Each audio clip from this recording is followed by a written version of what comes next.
किती वाट पहावी दत्तात्रयवधूता, किती वाट पहावी दत्तात्रयवधूता, तुम्ही आहो दिगंबर दत्तगुरु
की जय। अत्र ऋषि अनुसया माई की जय। आनंद चिंतन श्री गुरुदेव दत्त सद्गुरु महंत रमणपुरी महाराज की जय। गुरु महंत दत्तपुरी महाराज की जय। निरंजन ऋषि महाराज की जय।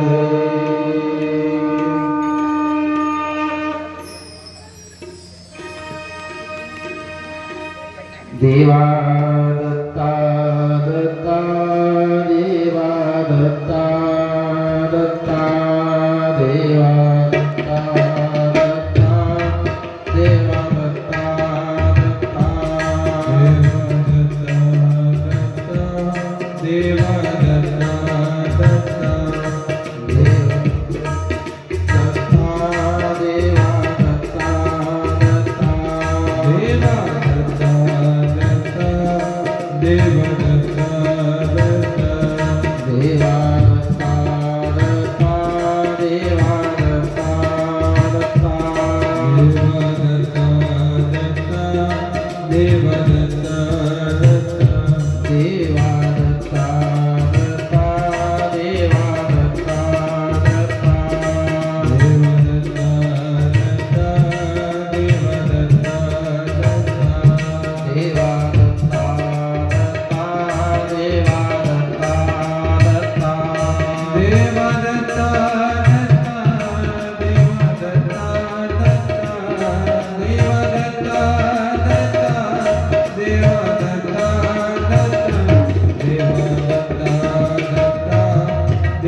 पूजामूलं गुरुपदं मंत्रमूलं गुरुर्वाक्ये मोक्षमूलं गुरुकृपा ब्रह्मानन्दं परमसुखदं केवलं ज्ञानमूर्तिर्द्वन्द्वातीतं गगनसदृशं तत्त्वमस्यादिलक्षणम् एकनित्यविचलं सर्वहृदयी साक्षिभूतं भावातीतं त्रिगुणरहितं सद्गुरुतं नमामि। जयांचे केलिया स्मरण होय सकळ विद्यांचे आदिकरण तेचे बंधू श्री चरण श्री गुरूंचे ते नमस्कारुनी आता प्रस्तुत प्रवचन रूपी सेवेकरता निवडलेला अभंग संसार करुणी साधा परमार्थ जीवनाचा अर्थ तोची खरा कर्मक्रिया पाप देही वितूपन कराया निरसन गुरु थोर जीवाचा स्वधर्म आनंद दत्त नाम अहर्निशी काम जपा नाम जीवाशी परब्रह्म करीतो विलीन घेतो समावून ज्योतीत ज्योत गोपाळगिर म्हणे नामा वाचून गती पाहता नाही ग्रंथी सापडेना सद्गुरु महाराज की जय। चालत आलेला श्री दत्त ज्ञान यज्ञ सप्ताह आज सप्ताहाचा 6वा दिवस 5वा दिवस आणि 5व्या दिवसाचं चिंतन सुंदर असं चिंतन दत्तभक्त रेखाताई यांच्या सुमधुर वाणीतून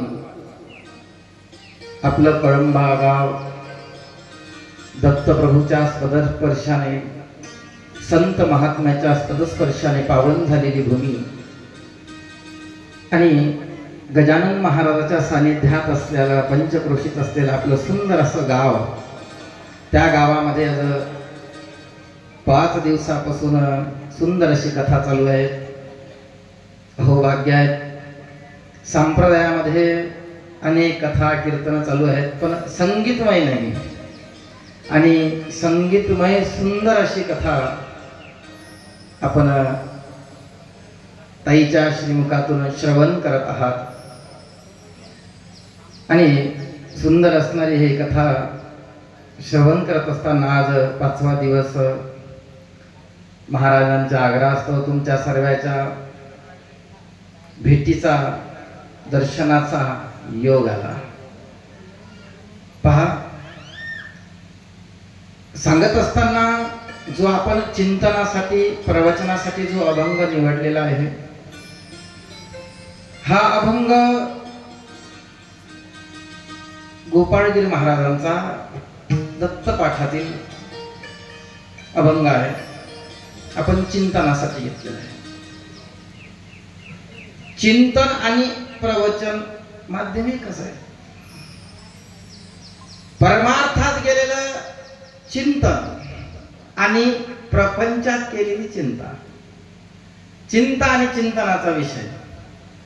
प्रपंचात जे केल्या जाते त्याला चिंता असं म्हणतात, आणि परमार्थात जे केले जातं त्याचं चिंतन.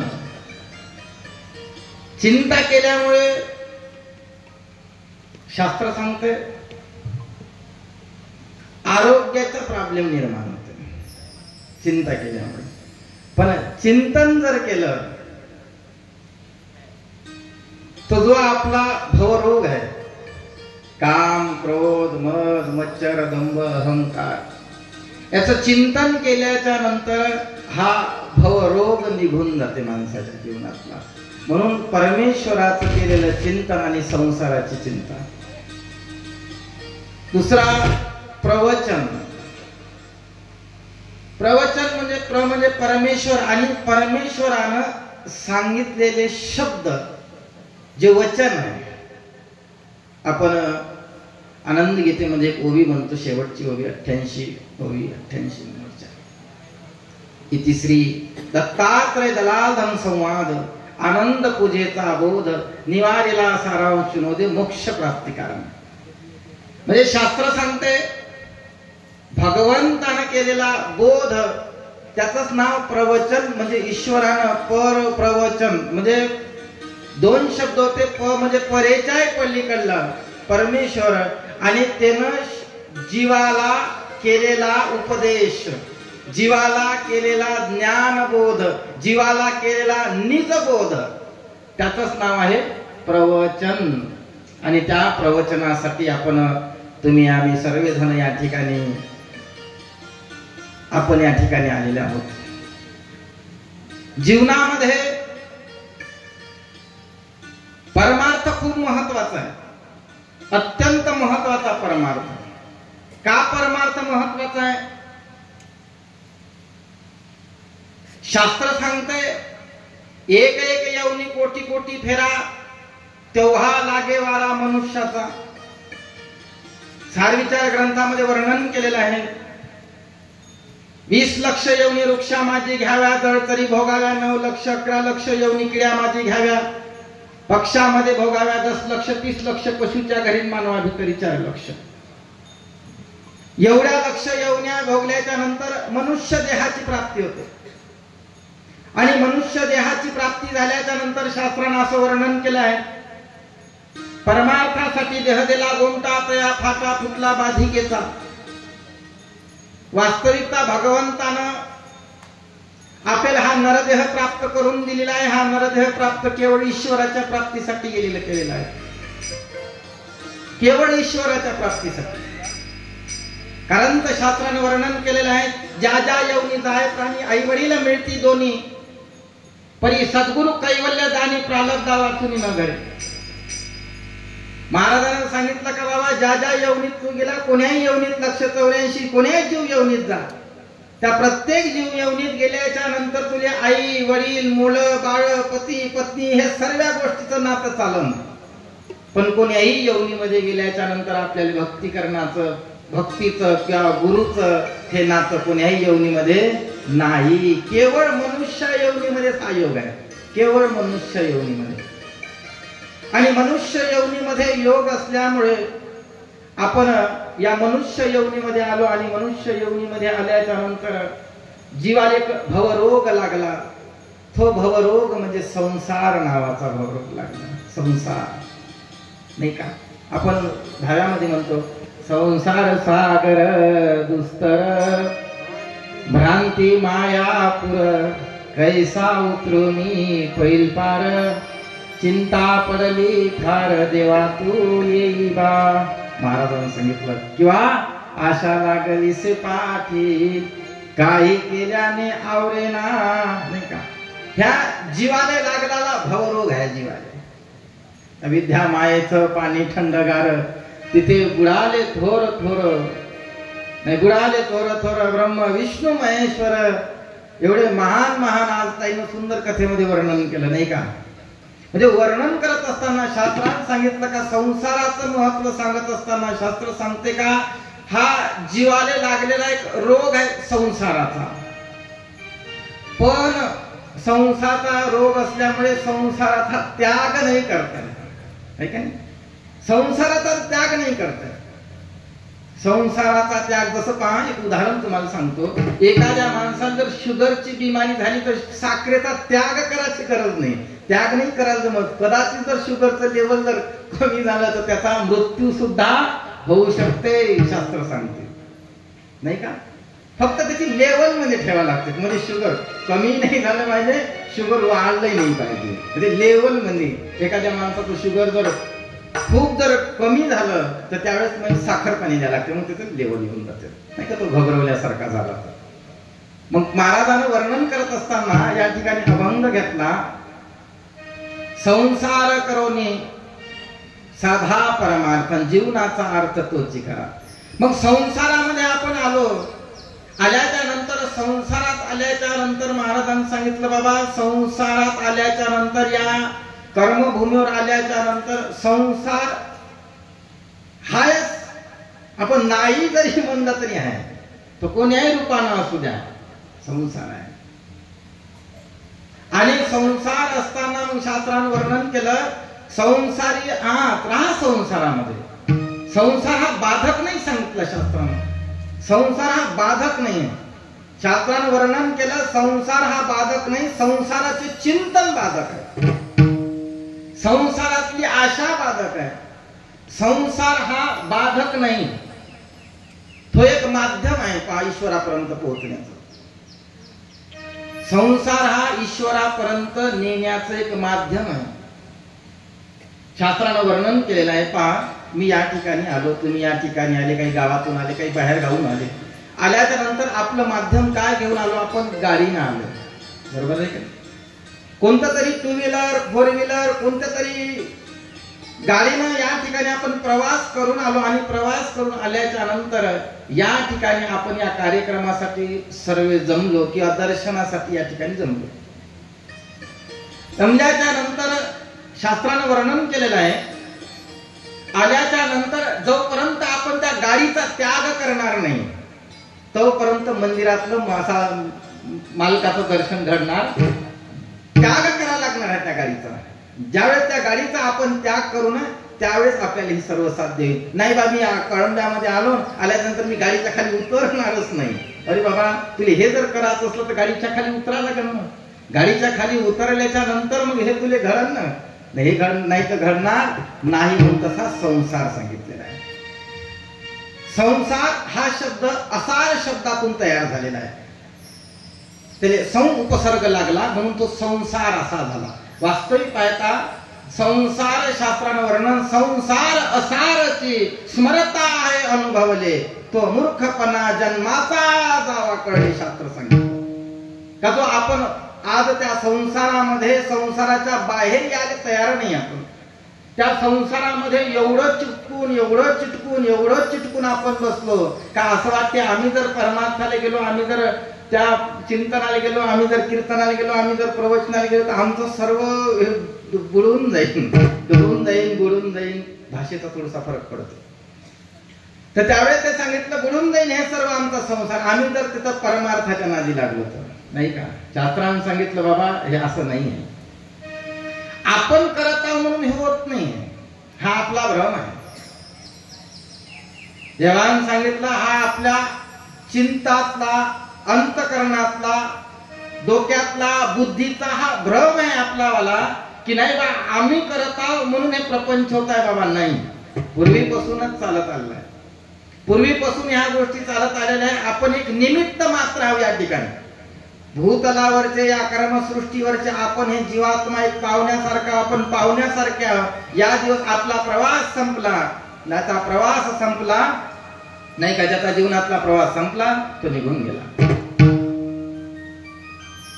म्हणून जीवनामध्ये वर्णन करत असताना महाराजांनी सांगितलं की बाबा संसार करूनी परमार्थ साधा, किंवा साधावा परमार्थ. संसारी असावे हसुनी नसावे, संसारी असावे हसुनी नसावे.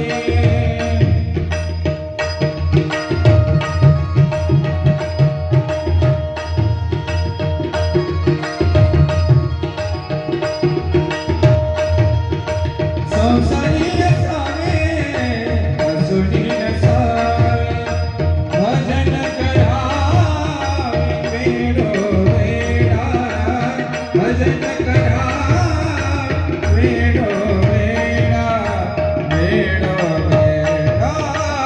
संसारी असावे हसुनी नसावे, संसारी असावे हसुनी नसावे, संसारी असावे हसुनी नसावे. महाराजांनी वर्णन करत असताना वर्णन केलं पहा, संसारात जरूर असलं पाहिजे, पण संसारापासून संसाराच्या अलिप्त असलं पाहिजे. उदाहरण सांगितलेलं आहे, कमळाच्या फुलाचं उदाहरण दिलेलं आहे. कमळाचं फुल आणि कमळाच्या फुलाचं उदाहरण दिल्याच्या नंतर शास्त्रानं असं वर्णन केलंय का जसं कमळाचं फुल किचडामध्ये राहतात, चिखलामध्ये राहते, आणि चिखलामध्ये राहण्याच्या नंतर त्या कमळाच्या फुलावर जर आपण पाण्याचा थेंब जरी टाकला तर त्या कमळाचे फुल किंवा कमळाचं पान धरून ठेवत नाही, जरी किचडामध्ये राहिले तरी.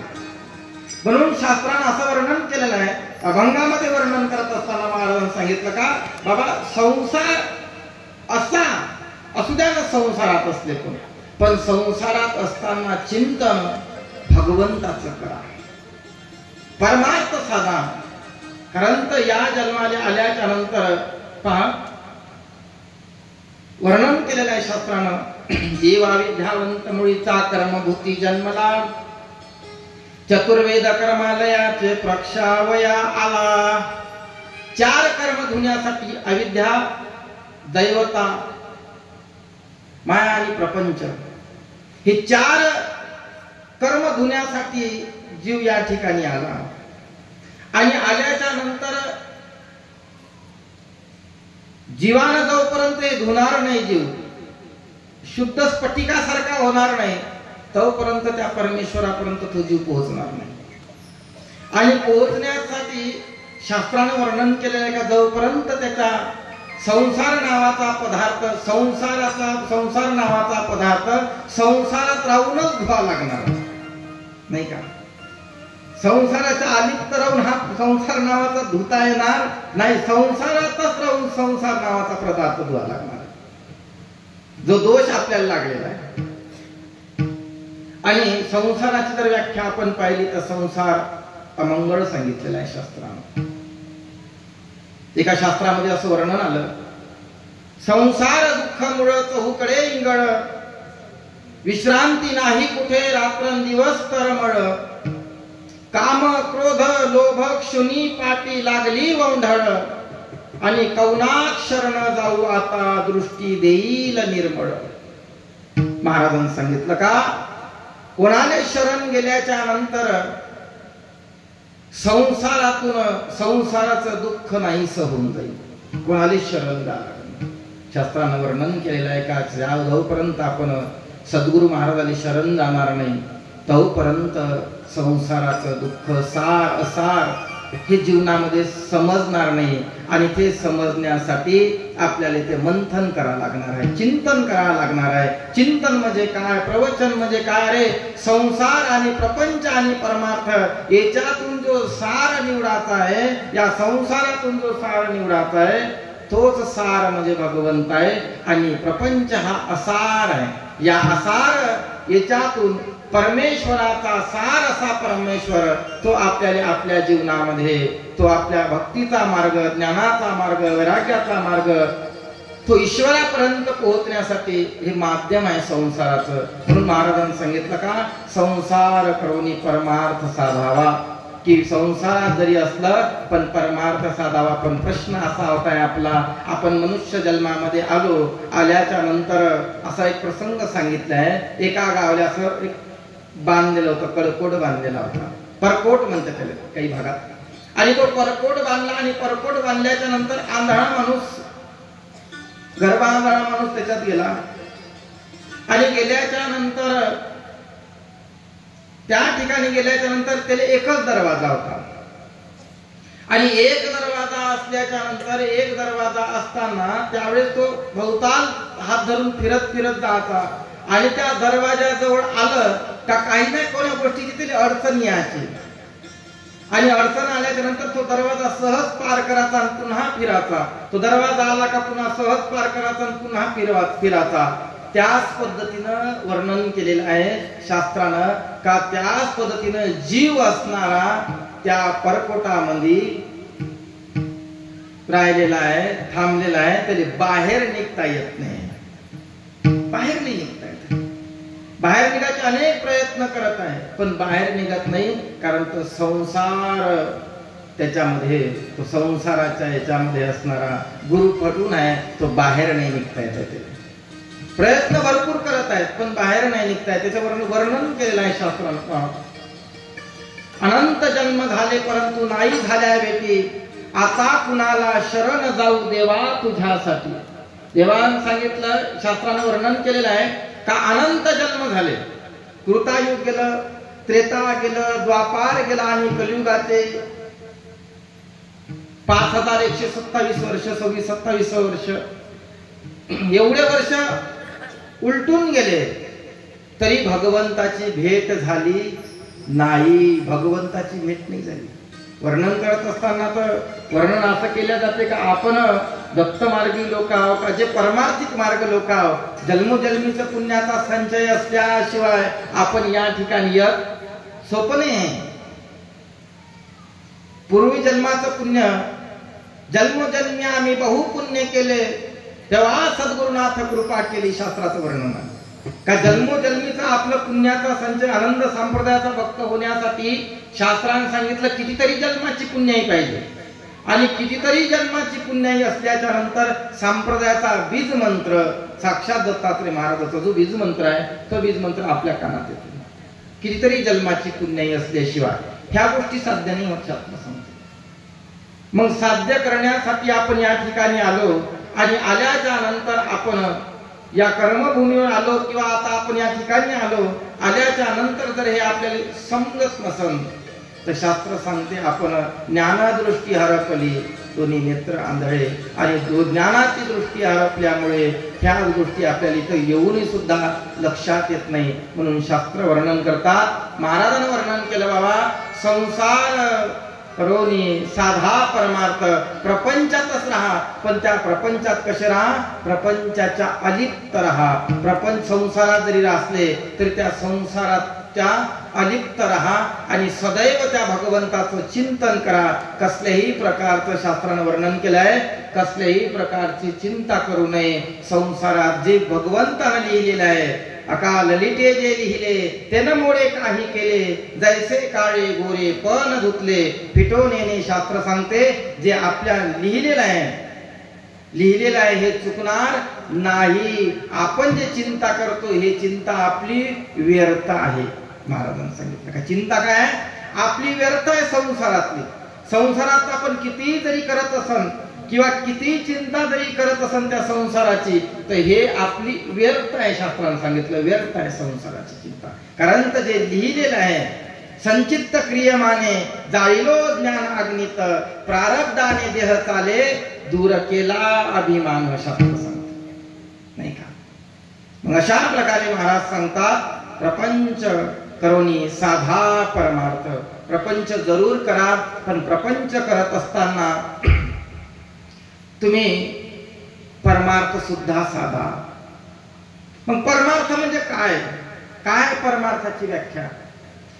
शास्त्रानं वर्णन केलं, जीवनामध्ये परमार्थ अत्यंत गरजेचा. त्याचं नाव असं आहे परम अर्थ. जीवनामधला अर्थ किंवा परमार्थ हा अत्यंत महत्वाचा आहे. परम नाव आहे त्याचं, परम अर्थ. जीवनामध्ये अत्यंत महत्वाचं काय आहे, तर तो आहे परमार्थ.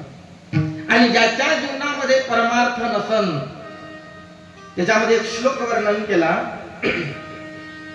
यशो न विद्या न तपो न दानम न चापि शीलम न गुणो न धर्मा, ते मृत्युलोकी भूभार भूता मनुष्य रूपेना मृगंचरंती. वर्णन करत असताना वर्णन केलं की ज्याच्या जीवनामध्ये नामस्मरण नसन, ज्याच्या जीवनामध्ये दान नसन, ज्याच्या जीवनामध्ये भक्ती नसन, ज्याच्या जीवनामध्ये सेवा नसन, ज्याच्या जीवनामध्ये सत्कर्म नसन, यशो न विद्या न तपो न दानम, ज्याच्या जीवनामध्ये तप नसन, नामस्मरण नसन, तर त्यांनी सांगितलं काय, हे जीवन म्हणजे जनावरासारखं आहे. शास्त्रानं वर्णन केलं का हे जर त्याच्या जीवनात नसन, त्याचं जीवन म्हणजे एक जनावरासारखं. यशो न विद्या न तपो न दानम न चापि शीलम न गुणो न धर्म, ते मृत्युलोकी भूभार भूता, तो जमिनीवर आल्याच्या नंतर भूमीले भार आहे. मनुष्य रूपेना मृगंचरंती, माणसाच्या रूपामध्ये तो जनावर आहे. ज्याच्या जीवनामध्ये परमार्थ नसन, ज्याचं जीवन परमार्थिक नसन. कारण तर शास्त्रामध्ये वर्णन केलेलं आहे का या ठिकाणी केवळ आपण परमार्थासाठी आलेला, केवळ परमार्थासाठी. आणि परमार्थासाठी आल्याच्या नंतर आपलं लक्ष परमार्थाकडे नाही. जीवनातला एक एक क्षण, एक एक क्षण, एक एक क्षण, एक एक दिवस असणारा आपला वाया चालला, भगवंता वाचून व्यर्थ चालला. आणि भगवंता वाचून व्यर्थ जात असताना आपण कधी या क्षणाची, त्या वेळेची कधीही चिंता केली नाही. आपण का बा जीवनातले, आपला जे जीवनातलं आयुष्य आहे, आपलं जे वय आहे, वयाची मर्यादा आहे, ह्या व्यर्थ आपल्या जीवनातून व्यर्थ चालली. हा थोडा थोडा वेळ, क्षण जीवनातला भगवंता वाचून व्यर्थ जात आहे, याच्याकडे आपलं लक्ष नाही का. म्हणून जीवनात शास्त्रानं वर्णन केलेलं आहे का बाबा परमार्थ साधला पाहिजे जीवनामध्ये. परमार्थ त्याचं नावच आहे परमार्थ. जीवनातला परमार्थ ज्याच्या जीवनामध्ये साध्य झाला, ज्याने भगवंताची कास धरली, ज्याने नामरूपी चिंतन रूपी भगवंताची त्या कास, भक्तीची कास जीवनात धरली आपण, त्या दिवशी त्याचं जीवन सार्थक आहे, सफल आहे. वर्णन करत असताना महाराजांनी सांगितलं, म्हणून परमार्थ अत्यंत गरजेचा आहे. परमार्थ हे एवढी मोठी उठाठेव कशासाठी आहे? साधू संत ऋषी मुनी ग्रंथ कीर्तन प्रवचन, केवळ हे जे अज्ञानी जीव आहेत, ईश्वरापासून दूर गेलेले या अज्ञानी जीवाले कुठेतरी मार्ग मिळावा म्हणून याच्याकरिता हे कीर्तन प्रवचनाचं माध्यम आहे. म्हणून महाराजांनी सांगितलं का संसारात राहा, पण संसारात असताना परमेश्वराचं भजन करा, परमेश्वराचं चिंतन करा, परमेश्वराचं नामस्मरण करा आणि त्याच्या भक्तीची कास धरा, तरच आपल्या जीवनाचं सार्थक होईल. नाही तर अन्यथा आपल्या जीवनाचं सार्थक होणार नाही. शास्त्रानं वर्णन केलं का आपल्या जीवनाचं सार्थक होणार नाही. म्हणून महाराजांना पहिल्या चरणामध्ये जो आपण अभंग चिंतनासाठी घेतलेला आहे, त्या अभंग चिंतनामध्ये महाराजांनी सांगितलं, संसार करुणी साधा परमार्थ आणि जीवनाचा अर्थ तोची खरा. तो अभंग मी येता येता चिंतन केलं. आता भरपूर अभंगात युट्यूबच्या माध्यमातून बरेचसे अभंग घेतले, म्हणून येता येता म्हणलं काहीतरी नवीन काहीतरी कोणता तरी विषय घ्यावं, म्हणून तो आता येता येताच मोबाईलमध्ये फोटो काढला त्याचा, त्या अभंगाचा. एखादं पाठ नाही होणार नाही त्याच्यासाठी, म्हणून महाराजांनी वर्णन केलेलं आहे. म्हणून महाराजांनी सांगितलं का संसार करोनी साधा परमार्थ, जीवनाचा अर्थ तोची खरा. मग जीवनाचा अर्थ कोणता आहे? जीवनाचा अर्थ महाराजांनी सांगितलं का जोपर्यंत आपण परमार्थ करणार नाही ना तोपर्यंत जीवनाचा अर्थ होणार नाही. किती जगला याला महत्व नाही.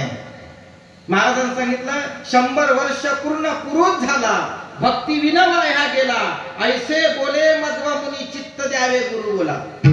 किती जगलो याला महत्व नाही का, तो जगलो कसा आपण हे महत्वाचं आहे. जीवन कसं जगत आहोत आपण, आपल्या जीवनामध्ये नामस्मरण किती आहे, आपल्या जीवनामध्ये तप किती आहे, आपल्या जीवनामध्ये वैराग्य किती आहे, आपल्या जीवनामध्ये सत्यता किती आहे, आपल्या जीवनातला भाव काय आहे, हे जोपर्यंत आपल्याला समजणार नाही तोपर्यंत जीवनाचा खरा अर्थ नाही समजला. आपल्याला खरा अर्थ नाही समजला.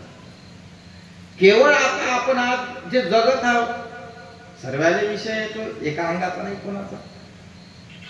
जो आपण जे जीवन जगत आहोत या जीवनाकडे जर आपण डोकावून पाहिलं, चिंतन केलं, मंथन केलं आपण आपल्या जीवनात, तुमच्या आणि आमच्या सारख्याच, तुमच्यात आमच्यात काहीच फरक नाही. मी फक्त खुर्चीवर बसून आहोत, तुम्ही खाली सारखेच.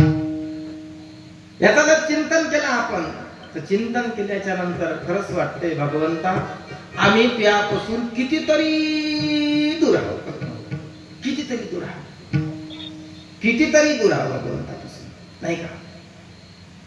आनंद संप्रदाय स्वीकारिला, टाळा त्याचा पाहिला का, उगीच लालचन लावून घेतले दोरा तुला कोणी केला, नाही का. वर्णन करत असताना एवढं सुंदर आहे वर्णन. ग्रंथाचं चिंतन जर केलं आपण, ते आनंद गीता बाकीच्या ग्रंथ आहेत, एवढा वेळ नाही असला तर 88 वेळचे आनंद गीता नावाचा ग्रंथ आहे, दलाल धनराजाचा संवाद. तर त्या संवादामध्ये एवढं सुंदर चिंतन केलेलं आहे, एवढं सुंदर चिंतन केलेलं आहे का त्यावेळेस एका एका शब्दात अनमोल शब्द आहे, अनमोल. विद्यांचल पर्वतमाधारी दलाल नंतपच्चर्या करी, मोक्षदाता भेटा या अंतरी इच्छा करीत असे.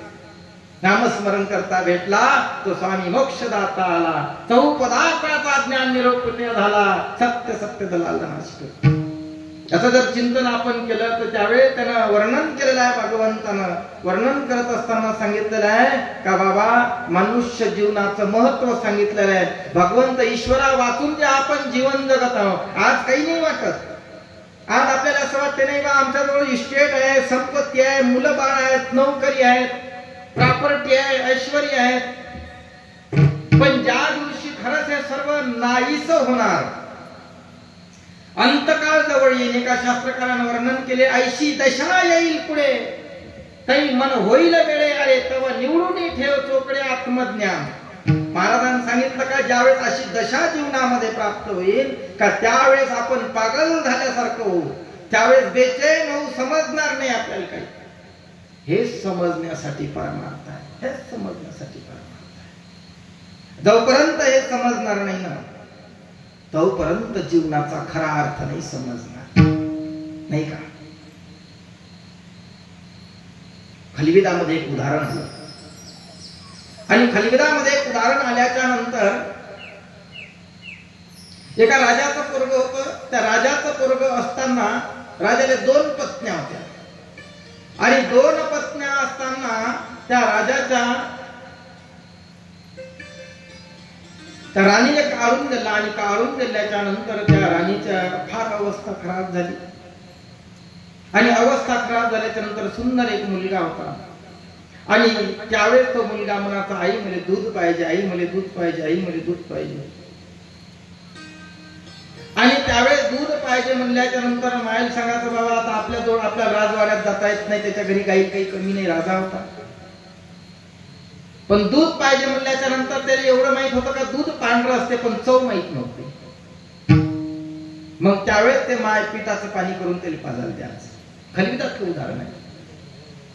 आणि त्यावेळेस ते पाजाले द्यायची, पाजाले दिल्याच्या नंतर तेच लेकरू आवडीनं पियाचं, आई मला दूध देत, मग मायनं पीठ टाकायचं, वाटीभर पाणी घ्यायचं, त्याच्यात पीठ टाकायचं, बोट फिरवायचं, ते पियाले द्यायचं, पोराला आनंद वाटायचा, मग दूध पिलं, मी दूध पिलं. पण ज्या दिवशी तो एका मित्राच्या घरी गेला आणि मित्राच्या घरी गेल्याच्या नंतर त्याने सांगितलं, आज आमच्या घरी दूध पिऊ. दूध पिल्याच्या नंतर त्याने सांगितलं, हे आमचं दूध, हे दूध वेगळं आणि हे दूध वेगळं लागतं, याच्यात कारण म्हणजे खरं कोणतं, हे तुमचं दूध खरं का आमची माय देते हे खरं. त्यावेळेस त्याने सांगितलं का हे दूध गाईपासून तयार होते, म्हशीपासून. त्याला ते दुधाचं सार सांगितला, त्याला घोटल्याच्या नंतर तो घटे. त्यानं माया जाऊन विचारलं, माय गेली घोटून पाय करून पाय. त्याने सांगितलं, बेटा हे दूध म्हणून नाही घेता, हे पिठाचं पाणी नाही का.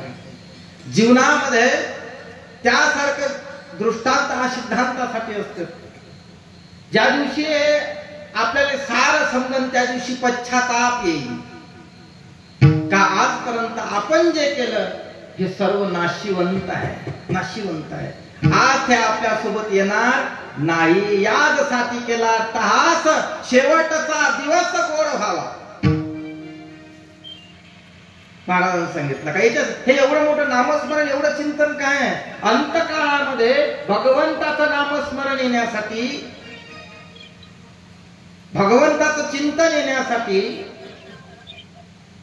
संसार हा विषय डोक्यातून जाण्यासाठी, प्रपंच हा विषय डोक्यातून जाण्यासाठी नामस्मरणाची साधना सांगितलेली आहे, साधना सांगितली. आणि हे जोपर्यंत आपण करत नाही तोपर्यंत जीवनाचा खरा अर्थ नाही समजणार. म्हणून महाराजांनी सांगितलं, संसारी करुणी परमार्थ साधावा, जीवनाचा अर्थ तोची खरा. त्या दिवशी जीवनाचा खरा अर्थ समजला ज्या दिवशी आपल्या प्रपंचावरची आसक्ती आपली निघून गेली. विवेक जाणूनी चुकी संसार करा, विवेक जाणूनी चुकी संसार करा, आनंद हृदयी निरंतर धरा, आनंद हृदयी धरा निरंतर. विवेक जाणूनी चुकी संसार करा, विवेक जाणूनी चुकी संसार करा, विवेक जाणूनी चुकी संसार करा.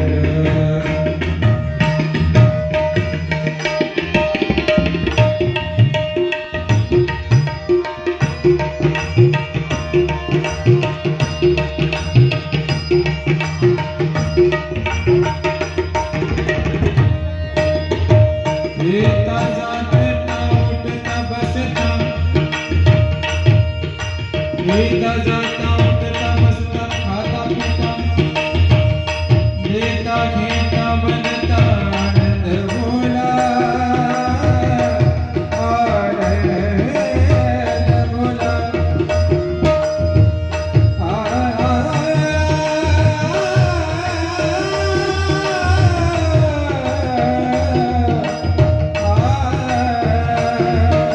विवेक जाणूनी चुकी संसार करा, विवेक जाणूनी चुकी संसार करा, विवेक जाणूनी चुकी संसार करा. म्हणून महाराजांनी वर्णन केलेलं आहे की जीवनाचा अर्थ तोची खरा. त्या दिवशी आपलं जीवन सफल समजायचं ज्या दिवशी आपलं मन परमार्थात लागलं पाहिजे. तोपर्यंत सफल नाही आपण.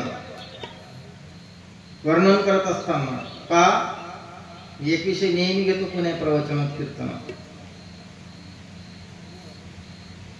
भगवंतानं एक ग्रंथ सांगितला असतं महाराजाच्या, त्याचा ग्रंथाचं नाव अजरामर सिद्धांत. अध्याय 9 किंवा 11 2 अध्यायापैकी नामाच्या पायऱ्या सांगितलेल्या आहे. आणि त्या नामाच्या पायऱ्या सांगत असताना महाराजांनी एक वर्णन केलेलं आहे. त्याच्या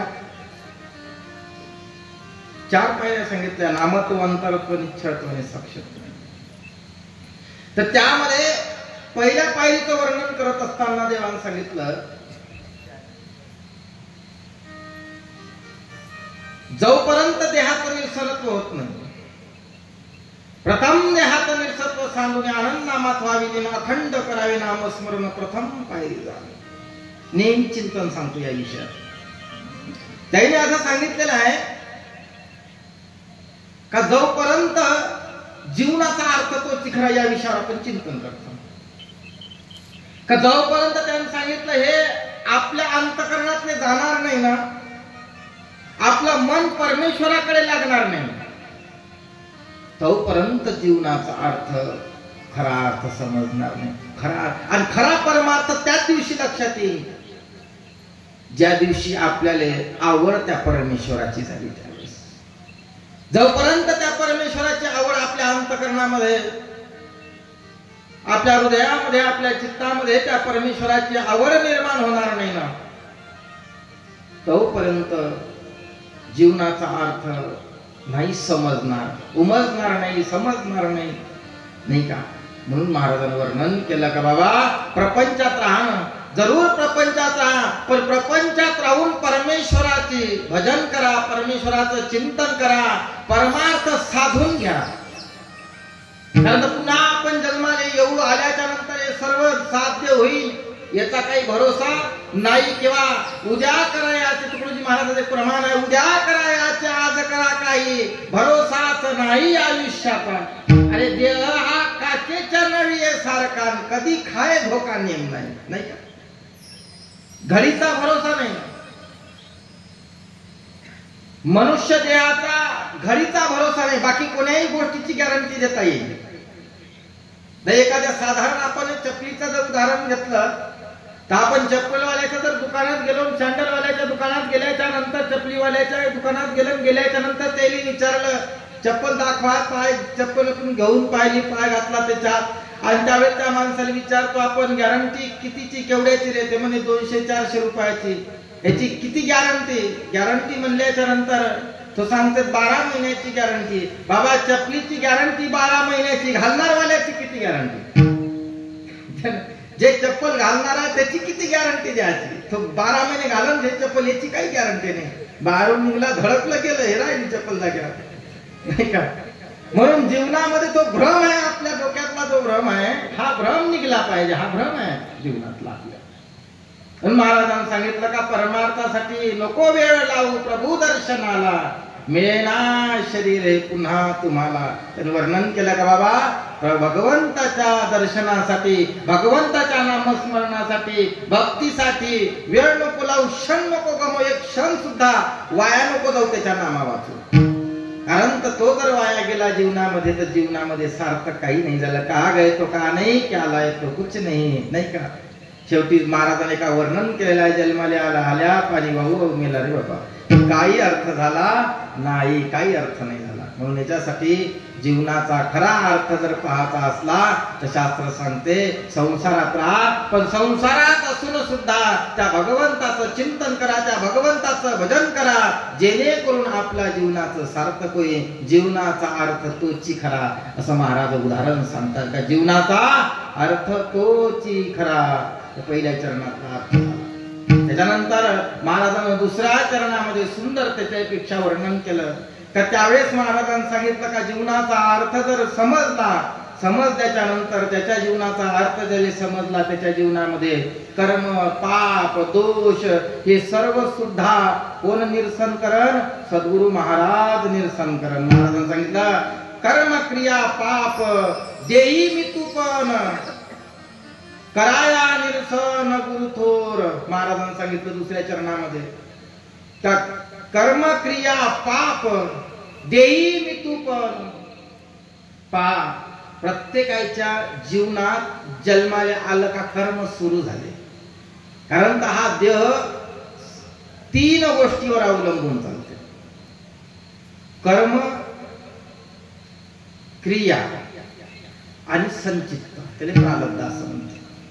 तर मग आणि आपण त्याचं प्रमाण सांगितलं आरतीचं. संचित्त क्रियमाने डाळलेलं ज्ञानाग्नी. महाराजांनी सांगितलं कर्म, क्रिया, पाप देही मी तू पण. हे अज्ञानाचे लक्षण सांगितलेले आहे. या अभंगामध्ये अज्ञानाचे लक्षण सांगितलेले आहे. महाराजांनी सांगितलं का जीवनामध्ये कर्म करत असताना कर्माचे लक्षण सांगितलेले आहे का कर्म करत असताना कोणते कर्म केल्याच्या नंतर त्याचा दोष नाही किंवा कोणते कर्म केल्याच्या नंतर त्याचा दोष होते. शास्त्राने सांगितलं अरे तू जेही कर्म करत आहे हे सर्व कर्म मला अर्पण कर, त्या कर्माचा दोष लागत नाही. वर्णन केलेलं आहे जे जे कर्म निपिजे ते थोडे बहुत म्हणीजे निवांत जी अर्पिजे माझ्या ठाई. महाराजांना त्यांनी सांगितलं का बाबा जे जे कर्म ती हातून घडले ना हे प्रत्येक कर्माचा करता तू परमेश्वराला ठरवून देत जा आणि कर्म करत असताना सत्कर्म करत जा, कर्मामध्ये चांगले कर्म करत जा. कोणतेही कर्म मी होताय मीपणा जर आपण ठेवला तर शास्त्राने सांगितलं का त्याचं पाप भोगा लागतं. काय होते कर्माचं पाप कधी भोगा लागते? ज्या दिवशी आपण स्वतःला करता ठरवलं त्या दिवशी त्याचं पाप आपल्याला भोगा लागते. करता आपण नाही, आपण करता नाही. आपण या कर्मसृष्टीवरचे पाहुणे आहोत. आपण करता नाही, भगवंत करून घेताय. हे कार्य, हे संकल्पना हे माणसाच्या अंगी असली पाहिजे. मग कर्म जे करत आहोत आपण हे कर्म करत असताना महाराजांनी सांगितलं एक श्लोक सांगितला न भुक्तम छेते कर्म जन्म कोटी शते रते.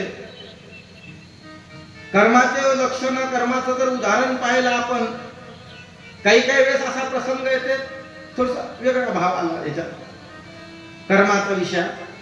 काही काही वेळेस आपल्याला असा भाव निर्माण होतो अंतःकरणामध्ये आम्ही रात्रंदिवस भगवंताचं भजन करतो, रात्रंदिवस चिंतन करतो, कधी कोणाचं वाईट नाही केलं आम्ही, मग देव आमच्या सोबत एवढं का वाईट करते.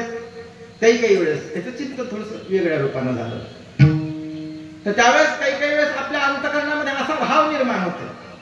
सर्वांच्याच होते, तुमच्या होते, आमचे होते.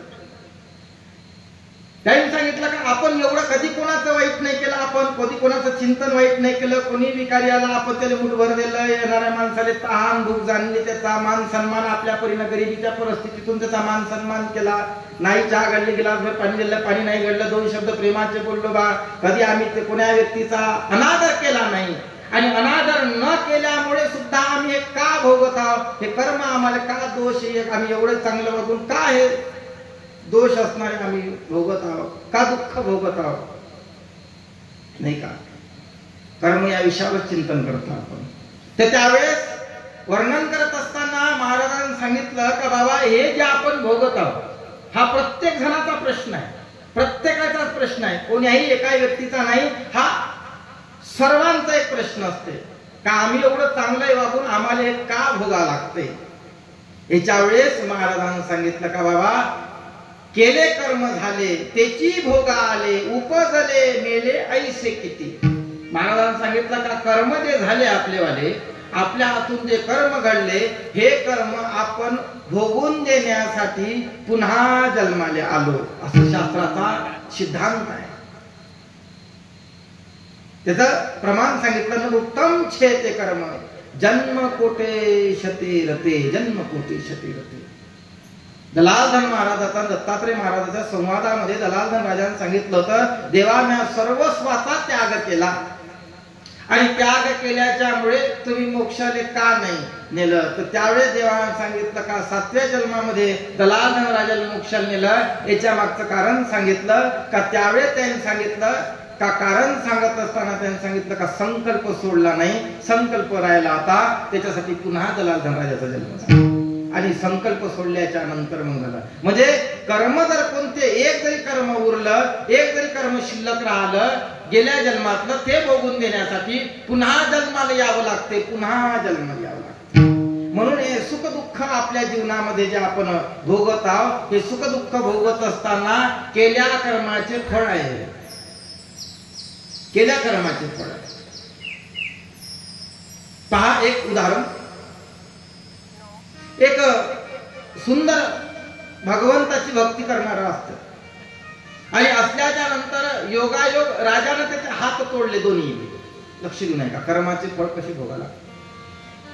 राजानं दोन्ही हात तोडले. दोन्ही हात तोडल्याच्या नंतर ते एका व्यक्तीजवळ गेला, चांगला ज्ञानी, त्रिकाल ज्ञानी. त्या व्यक्तीजवळ गेल्याच्या नंतर त्याने विचारलं, बाबा मी आयुष्यात कधी वाईट केलं नाही कोणाचं आणि राजानं माझे दोन्ही हात तोडून टाकले. त्यांनी सांगितलं, बाबा हे या जन्मातलं नाही, गेल्या जन्मातलं आहे, सांग त्यासोबत का घडलं. त्यांनी सांगितलं, असं झालं, मी राजाच्या घरी पुजारी म्हणून होतो आणि पुजारी म्हणून असताना योग असा आला की त्यावेळेस मी त्याच्या घरी गेलो आणि गेल्याच्या नंतर सकाळची पूजा आटपली, आरती केली आणि बाहेर निघत असताना राणीच्या हातून एक चुकी झाली. राणीच्या हातून चुकी झाली. रात्रीचा प्रसंग होता आणि रात्रीचा प्रसंग असताना सकाळी 4 वाजता राजकुमार जो मुलगा होता तो मुलगा आला. सकाळच्या वेळेस आल्याच्या नंतर त्याच्या रूम मध्ये गेला, त्याने तलवार ठेवली आणि त्याच ठिकाणी निद्रिस्त झाला. झोप लागली, डोळा लागला. त्याची पत्नी उठली. उठल्याच्या नंतर तिनं पाहिल्याच्या नंतर त्याने सांगितलं, एवढी मोठी तलवार हे कसे चालवत असन, कसं वागवत असन म्हणून तिनं म्यान मधून काढून पाहिल्याच्या नंतर ते तलवार चमकली, तिच्या हातातून सुटली. ते राजयुवकावर, त्या राजकुमारच्या गळ्यावर पडली आणि तो गतप्राण झाला. आणि गतप्राण झाल्याच्या नंतर माझी पूजा झाली, मी निघालो. हे मला काही प्रसंग माहित नाही. आणि त्यावेळेस जर मी निघला असताना तिनं आवाज दिला का या व्यक्तीनं माझ्या नवऱ्याला मारलं राजाच्या पुराने. आणि मारल्याच्या नंतर राजानं सकाळी दुसऱ्या दिवशी लगेच दरबारात बोलवलं आणि बोलवल्याच्या नंतर त्यांनी सांगितलं का आयुष्य बालपणापासून तुनं आमच्या घरची भक्ती केली, चिंत पूजा केली, आयुष्यभर आरती केली, तुमच्या वडिलाचंही आयुष्य गेलं, तुझंही आयुष्य चाललं, पण तुनं असणारा माझ्या पोराला मारलं. मग वध न करता, शिरछेद न करता मी ते दोन्ही हात तोडून टाकतो. मग त्याचे दोन्ही हात तोडले. आयुष्यात तिळा इतकं पाप त्याच्या जीवनात घडलं नाही. त्यांनी सांगितलंय, बाबा हे या जन्मातलं नव्हे, हे कर्म गेल्या कोणत्यातरी जन्मातले आणि गेल्या कोणत्यातरी जन्मातले असणारे तुला या ठिकाणी भोगाचं काम पडलं. म्हणजे कसं भोगाचं काम पडलं. त्यांनी सांगितलं, पण हे जे बाई होती या राजकुमाराची पत्नी, हे राजकुमाराची पत्नी कोण्यातरी जन्मातली एक गाय होती. आणि गाय असताना तिचा जो आज राजकुमार झाला तो तिचा जो पती होता हा एक कसाई होता. आणि कसाई असताना त्या एक गाय त्याच्या हातातून सुटल्याच्या नंतर ते तुझ्या शेतात आली. तुनं त्या हाताने धरली, त्या कसायाला देऊन टाकली. कसायाने ते गाय नेली. गाय नेल्याच्या नंतर त्या गायीचा वध केला. कसाई कालांतराने मेला, गाय प्रवास मेली, तू मेला. मेल्याच्या नंतर पुन्हा जन्माला आला. कसाई तिचा नवरा झाला, गाय असणारी पत्नी झाली आणि तू त्याच्याच राजवाड्यात असणारा तुला गाय धरून दिली म्हणून तुला असणारा ते पुन्हा तुझा जन्म झाला. बाईच्या हातातून तलवार सुटली, ते त्याच्या नवऱ्याच्या याच्यावर पडली, गळ्यावर मानेवर पडली, तो गतप्राण झाला. म्हणजे गायीनं या कसायाले या जन्मात मारलं आणि तुला धरून दिल्यामुळे ती हाततोडाचे काम पडलं. हे गेल्या जन्माचा जो भोग आहे तो हा कर्म जो भोग आहे, हा कर्म भोग तुले या जन्मात भोगावं लागलं. जगी जीवनाचे सार घ्यावे जाणून सत्वर, जैसे ज्याचे कर्म तैसे पडले तुलेश्वर, जैसे ज्याचे कर्म तैसे पडले तुलेश्वर, जैसे ज्याचे कर्म तैसे पडले तुलेश्वर.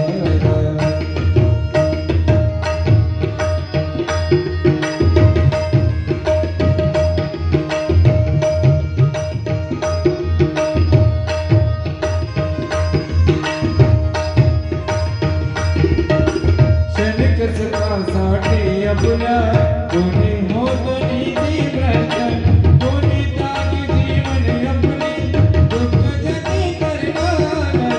सोळा सोळा माया सारी,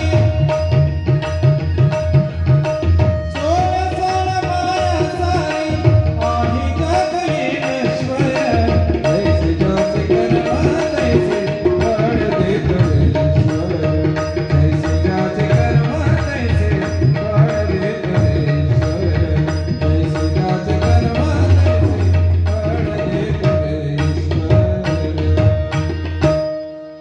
महाराजांनी वर्णन केलं का बाबा कर्माचा जो भोग आहे हा कर्माचा भोग आपल्याला भोगा लागणार आहे, हे चुकणार नाही.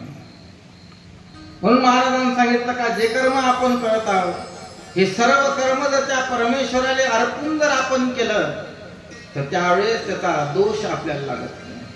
आणि कर्म जर आपण स्वतः म्हणून केले तर त्याचं पाप भोगावं लागतं.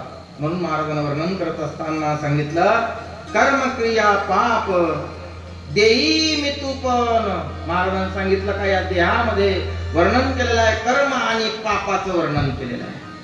कर्म करत असताना काही काही वेळेस कर्म असे आपल्याकडून घडते का ते कर्म करत असताना त्याचं पाप होते. पाप शास्त्राने सांगितलेलं आहे कर्म करत असताना कोणतंही कर्म करत असताना त्या कर्माचा 1000 वेळा विचार केला पाहिजे. 1000 वेळा विचार.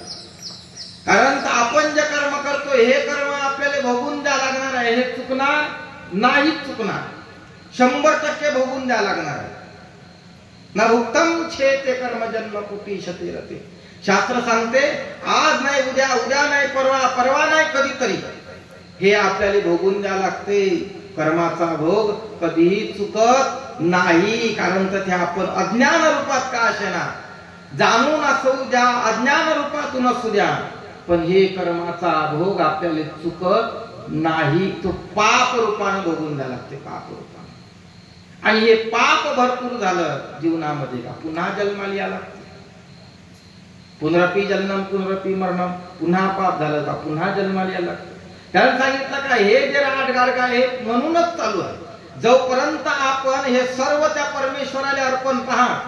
गुरु महाराज ज्या वेळेस आपल्याला बीज मंत्र देतात. बीज मंत्र दिल्याच्या नंतर तो पहिले आपल्याकडून एक वचन घेतो. काया वाचा तन मन सद्गुरु चरणी अर्पण.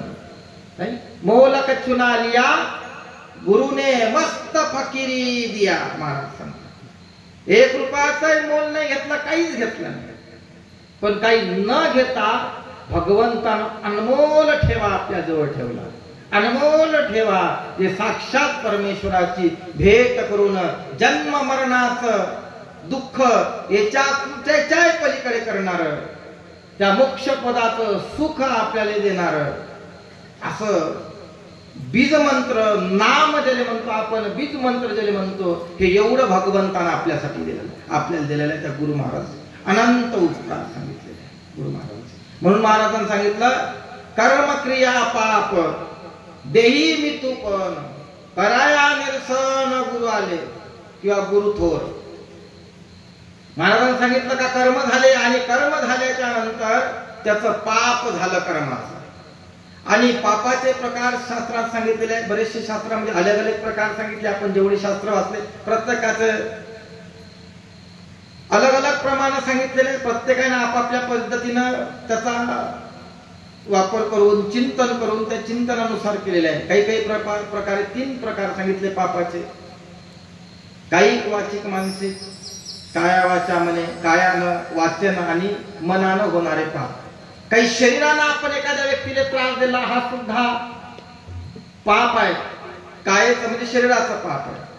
काही काही वाचेतून आपण जे बोलतो बोलल्यामुळे काही काही जणांचं पाप वाढतात नाही का. काही काही वेळेस आपण शब्द असा बोलतो लक्षात घ्या. काही काही वेळेस शब्द असा बोलतो समोरच्या माणसाला इचूट असला एवढा त्रास नाही होणार आहे आपल्या शब्दाचा त्रास होतो नाही का. एखाद्या वेळेस विंचवानं नांगी जर मारली तर तेवढा त्रास होणार नाही तेवढा आपल्या शब्दाचा त्रास होते. शब्दाचा शास्त्रकारांनी वर्णन केलं नाही. वाणी ऐसी बोलिये मन का पाप औरन को शीतल करे खुद ही शीतल होय. खुद ही शीतल होय. वाणी ऐसी बोलिए मन का पाप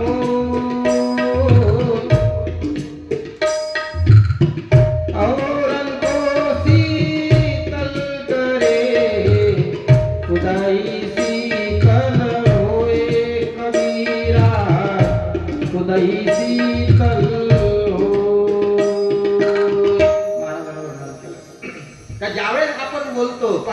काही काही सहज आहे. जीवनामध्ये परमार्थ म्हणजे काय, काय परमार्थाची व्याख्या, काय परमार्थाचे लक्षण, परमात्मा म्हणजे काय, परमात्मा म्हणजे काय, परमार्थ म्हणजे काय. परमात्मा म्हणजे सहज व्याख्या, सोपी व्याख्या साधू संतांना स्पष्ट रूपात सांगितली. परमात्मा म्हणजे दुसऱ्याचा आत्मा न दुखवणे हा परमार्थ. सोपी व्याख्या. परमार्थ म्हणजे काय, दुसऱ्याचा आत्मा न दुखवणे, काया वाचा मने, शरीरानं न दुखवणे, वाचने न दुखवणे, मनात एखाद्याचं वाईट चिंतन न करणे, नाही का. परमात्मा परमार्थाचं महत्वाचं लक्षण सांगितलेलं आहे साधू संतांनी. महत्वाचं लक्षण सांगितलेलं. त्यांनी सांगितलं का, आपण आपल्या काया वाचा मने, मनानं कधी कोणाचं वाईट चिंतन नाही केलं, वाचेनं कोणाचं वाईट नाही चिंतन, आणि कायनं म्हणजे शरीरानं सुद्धा कोणाला त्रास होऊ नये असं जर आपण वागलो तेच अभेद वृत्ती म्हणतात. अभेद वृत्ती. अनुसया मातेचं चिंतन सांगितलेलं आहे. अभेद वृत्तीचे उपासक अनुसया माता, अभेद वृत्तीची. अनुसया माता तुझा भाव चांगला नाही, नाही का. म्हणजे एवढी ताकद होती त्या अनुसया मातेमध्ये का त्यावेळेस त्याचं जीवन अभेद झालं. अभेद जीवन, कसल्याही प्रकारचा भेद नाही. एक प्रसंग अनुसया माते सांगितला असेल ताई, तर त्यांनी एक प्रसंग सांगितला. अनुसया मातेच्या घरी ज्यावेळेस सत्व हरण करण्यासाठी आल्याच्या नंतर अनुसया मातेला सांगितलं नग्न भोजन द्यावं आम्हाला. आणि त्यावेळेस सांगितलं का पतीने विचारा लागला. आणि त्यावेळेस अत्रुषी महाराज जवळ गेले. अत्रुषी महाराज जवळ गेल्याच्या नंतर अत्रुषी महाराजांनी सांगितलं, अनुसया तू या 16 संस्काराच्या पलीकडे गेली. धर्म अर्थ काम मोक्ष जीव दैवता प्रपंच परमेश्वर आस्ती नास्ती भास्ती प्रिया मनबुद्धी चित्त अहंकार 16 7 लागले. 16 7 12 दर्शने 16 128 संस्काराच्या तू पलीकडे गेली. आणि पलीकडे गेल्याच्या नंतर त्या अंतकरणामध्ये कसल्याही प्रकारचा भेद नाही. आणि ज्याच्या अंतकरणामध्ये भेद नाही, ज्याची दृष्टी असणारी शुद्ध झालेली आहे, तर त्याच्या जीवनामध्ये वस्त्र काय विवस्त्र काय काही महत्व नाही त्याच्या जीवनामध्ये. ज्याचा जीव, ज्याचा अंतकरण शुद्ध अंतकरण झालं, ज्याच्या अंतकरणातला भेदच गेला, तिथं वस्त्राची निवस्त्राचा काही प्रश्न नाही राहिला. अनुसया नाही का. सांगायचं तात्पर्य असं का आपण ज्यावेळेस काया वाचा म्हणे जर कोणाला त्रास देत असेल तर त्याचं पाप आपल्याला भोगावं लागतात, त्याचं पाप भोगावं लागतात. म्हणून शास्त्रात वर्णन केलेलं आहे का बाबा जीवनामध्ये हे जे पाप आहे हे काया वाचा म्हणे पापाचे प्रकार पडतात. काही पाप वाचिक पाप आणि मानसिक पाप. काही पाप 3, वाचिक 4 आणि मानसिक 3, म्हणून एकूण 10 पापाचे पाप, उपपाप आणि महापाप असे पापाचे प्रकार पडतात. त्याचं चिंतन नाही करू, बस विषय महत्वाचा विषय.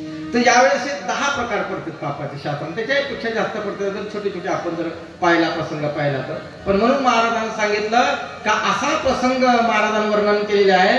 आणि वर्णन करत असताना महाराजांनी सांगितलं का क्रिया कर्म क्रिया पाप देई मी तू पण. आणि या देहामध्ये आल्याच्या नंतर मी तू पण पहा. एकनाथ महाराजाची आरती आहे, ते आपण आपल्या संप्रदायामध्ये फार क्वचित ठिकाणी म्हणतो. मी तू पणाची केली भोळवण एका जनार्दनी श्री दत्त ध्यान. वर्णन करत असताना महाराजांनी सांगितलं का दत्तात्रयाचं ध्यान कधी लागत. एका जणांनी प्रश्न केला का हो आम्हाला ध्यान नाही लागत दत्तात्रय महाराजाचं ध्यान. मग त्यांनी सांगितलं मी तू पणाची बोलवण जोपर्यंत होणार नाही तोपर्यंत ध्यान लागणार नाही. मितूपणाची झाली बोलवण एका जनार्दनी श्री दत्त ध्यान. मग त्यावेळेस त्यांनी सांगितलं का जोपर्यंत मितूपण जाणार नाही आपल्या जीवनातला, आपल्या अंतकरणातला, तर तोपर्यंत आपल्याला याचं ध्यान लागत नाही. ध्यान लागण्यासाठी मितूपणा गेला पाहिजे अंतकरणातला. ध्यान म्हणजे काय, ध्यानाची काय व्याख्या आहे. ध्यानाची व्याख्या शास्त्राने वर्णन केलेली आहे का अंतकरणातला भेद जीवनात अंतकरणातला गेला, अंतकरण शांत झालं, अंतकरणामध्ये कसल्याही प्रकारचा भेद नाही, शुद्ध झालं नाही. त्याचं एक प्रमाण सांगितलेलं आहे, कोणत्यातरी ग्रंथामध्ये वाचण्यातून गेलं. सोडी कल्पना उपाधी तीर्थ साधूला समाधी. म्हणजे ध्यानाचं लक्षण सांगितलेलं आहे. ज्या दिवशी कल्पना आणि उपाध्या गेल्या जीवनातल्या त्या दिवशी आपलं ध्यान लागलं किंवा समाधी लागली. ध्यानाचं महत्व सांगितलं. का त्याच्याशिवाय दुसऱ्याचं चिंतन जर असलं तर ध्यान लागत नाही. म्हणून महाराजांनी सांगितलेलं वर्णन केलेलं आहे. कर्म क्रिया पाप देही मितूपन कराया निरसन गुरु थोर. महाराजांनी सांगितलं जोपर्यंत मी आणि तू हा शब्द आहे, जोपर्यंत हे मी आणि तू जाणार नाही जीवनामधला, तर त्या तोपर्यंत आपल्याला काही साध्य होणार नाही. चिंतनाचा विषय काही साध्य होणार नाही. काही केलं तर साध्य होणार नाही. शास्त्रांनी सांगितलं बाह्यरंग किती बदलवला, देवाले महत्वाचा नाही बाह्यरंग. जगासाठी महत्वाचा, ठीक आहे जगासाठी, पण अंतकरणामधला भाव, अंतकरणामधला जवळ देवाने सांगितलं तो बाह्यरंग मला काही कामाचं नाही का. तो बाह्यरंग काहीच महत्वाचा. त्या बाह्यरंगावर काय आहे, तो बाह्यरंग पुन्हा किती माळा घातलेल्या आहेत, किती मोठा गंध लावलेला आहे, किती मोठी तुझी दाढी आहे, किती मोठा जटा आहे, एवढ्याचा फेटातून बांधलेला आहे, हे पण नाही महत्वाचं. त्यांनी सांगितलं अंतकरण महत्वाचं. घेतो अंतरीची गोडी पाहे जोडी भावाची. त्यांनी सांगितलं का भगवंत काय घेतो, अंतरीची गोडी घेतो. दत्ता या हृदय मंदिरी कोणी नाही दुसरी घरी. अंभाव होतो सासरा सोम भोदेतो झाला चुरा. सासू गेली कल्पना दुरी कोणी नाही दुसरे घरी. हे अंतकरणातले, हे चित्तातले, अंतकरणातले हे जोपर्यंत जाणार नाही तोपर्यंत मी तू पण हे अंतकरणातले जोपर्यंत जाणार नाही तोपर्यंत थो आपल्या घरी येणार नाही. थो येण्यासाठी हे अंतकरणातले पहिले निघले पाहिजे. कारण तर त्यांनी सांगितलं का मी एवढ्या मोठ्या शरीरामध्ये कुठंच वास नाही करत. वास कुठं करतो, कोण्या हृदयी वास करतो. हृदयी कमाले तुझी पूजा करी नाही का. देवाने सांगितलं कुठं भगवंताचे चरण आहे तर देवाचा वास कुठं आहे, हृदय कमळामध्ये. जिथं हृदय आहे त्या ठिकाणी. मग हृदयामध्ये हे जर एवढे बाकीचे संत मग ते तेवढ्या गर्दीत गर्दी देव कसा करत. देवाने सांगितलं म्हणजे शांत आणि एकांत पाहिजे. तू का म्हणे आम्हा एकांताचा वास ब्रह्मी ब्रह्म रस सेवू सदा. त्याने सांगितलं एकांताचा वास एकटं बसलं पाहिजे. त्याच्यात कोणतं किलबिल काही नाही पाहिजे. एकटं पाहिजे, एकटं पाहिजे. म्हणून जोपर्यंत देहामध्ये मी तू हे जोपर्यंत आहे तोपर्यंत देहाने सांगितलं का हे तोपर्यंत काही साध्य होणार नाही. हे मी तू पण गेले पाहिजे. मी तू पण जाऊ दे दुरी. हे जोपर्यंत मी तू पण जाणार नाही तोपर्यंत काही साध्य होणार नाही. आणि हे मी तू पण जरूर गेलं पाहिजे. पहा चित्तातले शास्त्रांनी सांगितलेलं एक वर्णन केलेलं आहे शास्त्रामध्ये का शरीर अवस्था बदलते शरीराच्या, मनाची अवस्था बदलत नाही बदलत.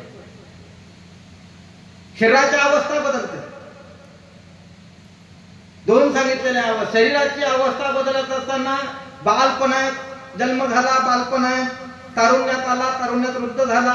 कुठं आपल्याला फारम भरायची गरज नाही का. नाही बा आता मी बाल झालो, कुठं ग्रामपंचायत मध्ये फारम भरा मग तुम्ही तरुण होसाल, अशी काही त्याची आवश्यकता नाही का. त्यासाठी दुसरं काही कसरतही करायची गरज नाही हो. मी का हो तुम्ही आजोबा तुम्ही एवढे म्हातारे झाले मग तुम्ही का खूप काही केलं का तुम्ही, नाही काहीच नाही बा. ते सहज म्हातारपण आलं. म्हणजे अवस्था आहे शरीराच्या ह्या नैसर्गिकरित्या बदलते. नैसर्गिकरित्या शरीराच्या अवस्था नैसर्गिकरित्या बदलते. मनाच्या अवस्था नैसर्गिकरित्या नाही बदलत. मनाच्या अवस्था हा नैसर्गिकरित्या नाही बदलत. मनाच्या अवस्था चिंतनानं बदलते, नामस्मरणानं बदलते. मनाची अवस्था बद्ध आणि मुक्त दोन अवस्था सांगितलेल्या काही शास्त्रात. एक बद्ध अवस्था. बद्ध म्हणजे कोणता, मायेतला जीव आहे.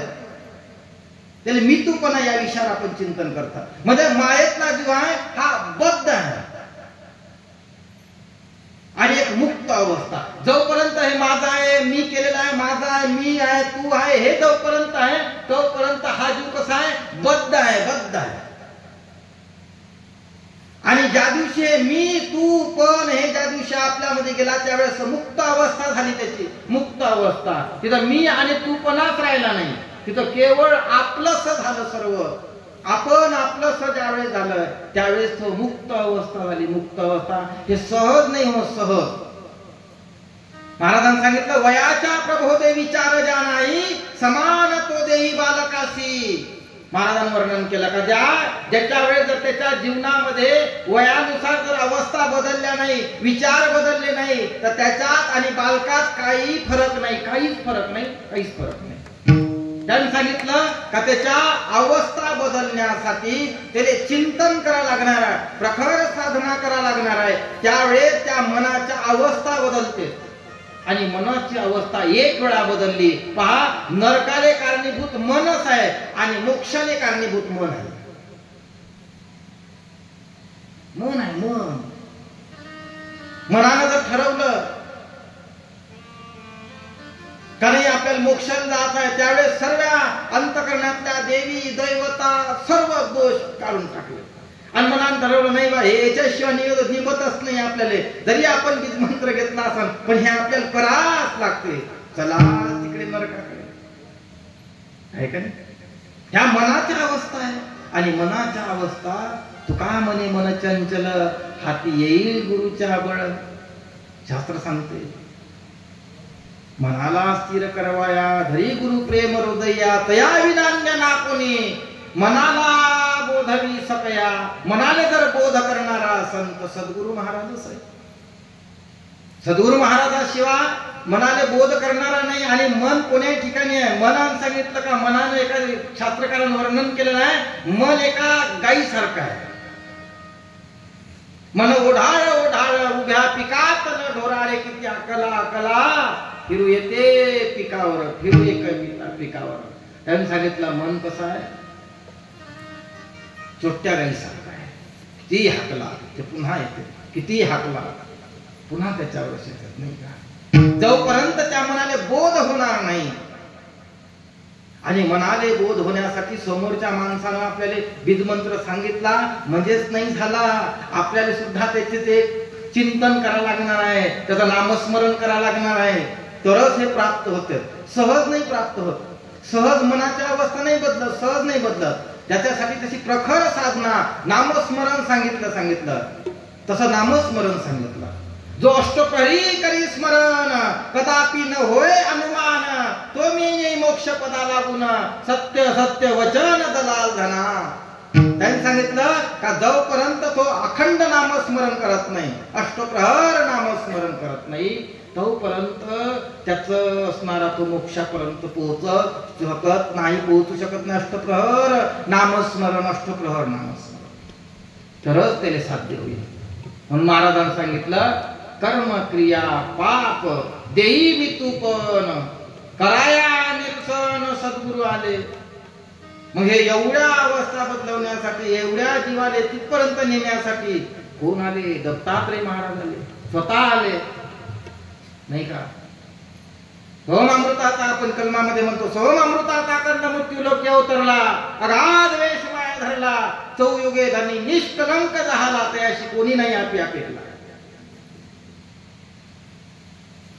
स्वतः आला तो. आणि आल्याच्या नंतर अनुसया करी आले निरंजन वैसाया असं न कर दिले. स्वतः आला, स्वतः आला. आणि आल्याच्या नंतर त्या जीवाले बसवून निरसन करण्यासाठी कर्म भोगा दडला जीवा झाला परदेशी, कर्म निरसन करावया सद्गुरु आले संन्याशी, असं वर्णन आले का अभंगामध्ये. कर्म भोग जडला जीवाशी, जीव हा झाला परदेशी, कर्म निरसन करण्या सद्गुरु आले संन्याशी. मग भगवंतानं वेश धरला, धरुणी माया वेश प्रगटला अवतारो, भक्तजना लागे तुझा धारो, तुझला पुजती ब्रह्मादिक सद्गुरु. जय जय साक्षात अवतारो विश्वांभरू. अवतार घेतला भगवंतानं. आणि अवतार घेतल्याच्या नंतर त्या जीवाचे, जो जीव तिथपर्यंत गेला त्याच्यावर कृपा झाली. कृपेसाठी कृपेले पात्र महत्वाचं आहे. भगवंताची कृपा सर्वावरच होते, याच्यात काही नवल नाही. कारण तर भगवंताच्या प्रभूची लेक रे सारी, तयाला सर्व ही प्यारी. देवाले सर्व प्रिय आहे, पण कृपा सर्वावर नाही होत. का नाही होत? कृपेले जोपर्यंत आपण पात्र नाही होत तोपर्यंत. कृपा त्याच व्यक्तीवर होईल जे कृपेले पात्र आहे. कृपा सर्वावर नाही होत. भगवंताच्या अंतकरणामधला भेद नाही, पण भेद नाही देवाच्या अंतकरणामध्ये, पण त्यांनी सांगितलं जो पात्र आहे तोच कृपे, नाही का? आपल्यामध्ये पात्राचं एक वर्णन आलं, अन्न द्यावे सर्वाभूती, पात्र मिळलं दैवगती. अन्न देत असता अन्नदान करतो ना, सर्वाला अन्नदान करा, पण तो श्रेष्ठ पात्र असला देवला जातो त्याचं पुण्य आपल्यासाठी. आनंदाशी ढेकराला आनंद परमार्थ साधीला, सत्यवचन झालं होतं, नाही का? तो त्याला पात्र भेटला. तशासारखा भगवंताची कृपा आणि कृपेले पात्र जर असलं तर भगवंताची कृपा त्याच्यावर होते. म्हणून अशा प्रकारे दत्त महाराज स्वतः आले कर्म निरसन करण्या, आणि तो निरसन करण्यासाठी भगवंत आले, गुरु महाराज आले, दत्त महाराज आले, आणि आल्याच्या नंतर त्या जीवाले ज्ञान दिलं, आणि ज्ञान दिल्याच्या नंतर तो जीव असणारा त्या पदापर्यंत पोहोचला, त्याच्यावर कृपा झाली. म्हणून महाराजांनी वर्णन, क्रिया कर्म क्रिया पाप देही मी तू पण कराया निरसन सद्गुरु आले. आणि त्यावेळेस त्या जीवाले गेल्याच्या नंतर त्यांनी सांगितलं, संसारातला जरी जीव असला, पापी जीव जरी असला, किती पाप्यातला पापी जरी असला, पण त्याची जर कृपा झाली तर त्यावेळेस त्यांनी सांगितलं क्षणात निघून जाते, क्षणात. भक्ती करता आनंदाची, पापे जळतील नर जन्माची, आनंदाची माळ जपाना, घ्याना गुरुचे नाम घ्या. एवढं वर्णन शास्त्राने केलेलं, एवढं नाही का? एवढं वर्णन त्यामध्ये शास्त्रामध्ये केलं का त्यावेळेस साक्षात सद्गुरु महाराज आले, आणि सद्गुरु महाराज आल्याच्या नंतर त्या कर्माचं निरसन केलं, त्या कर्माचं निरसन, आणि कर्माचं निरसन करून त्या जीवाले बीज मंत्र सांगितला, त्या जीवाले शुद्ध केलं, त्या जीवाले, आणि त्या जीवाले बीज मंत्र सांगितल्याच्या नंतर त्या जीवाचे सर्व कर्म ताप त्रिविध भोग जे काही असन ते सर्व भगवंतानं निरसन केलं. दत्तात्रय महाराजानं, गुरु महाराजानं, दत्तात्रय महाराजानं निरसन केलं. एवढी ताकद भगवंतामध्ये आहे, पण त्याच्यासाठी आपण कृपेले पात्र पाहिजे.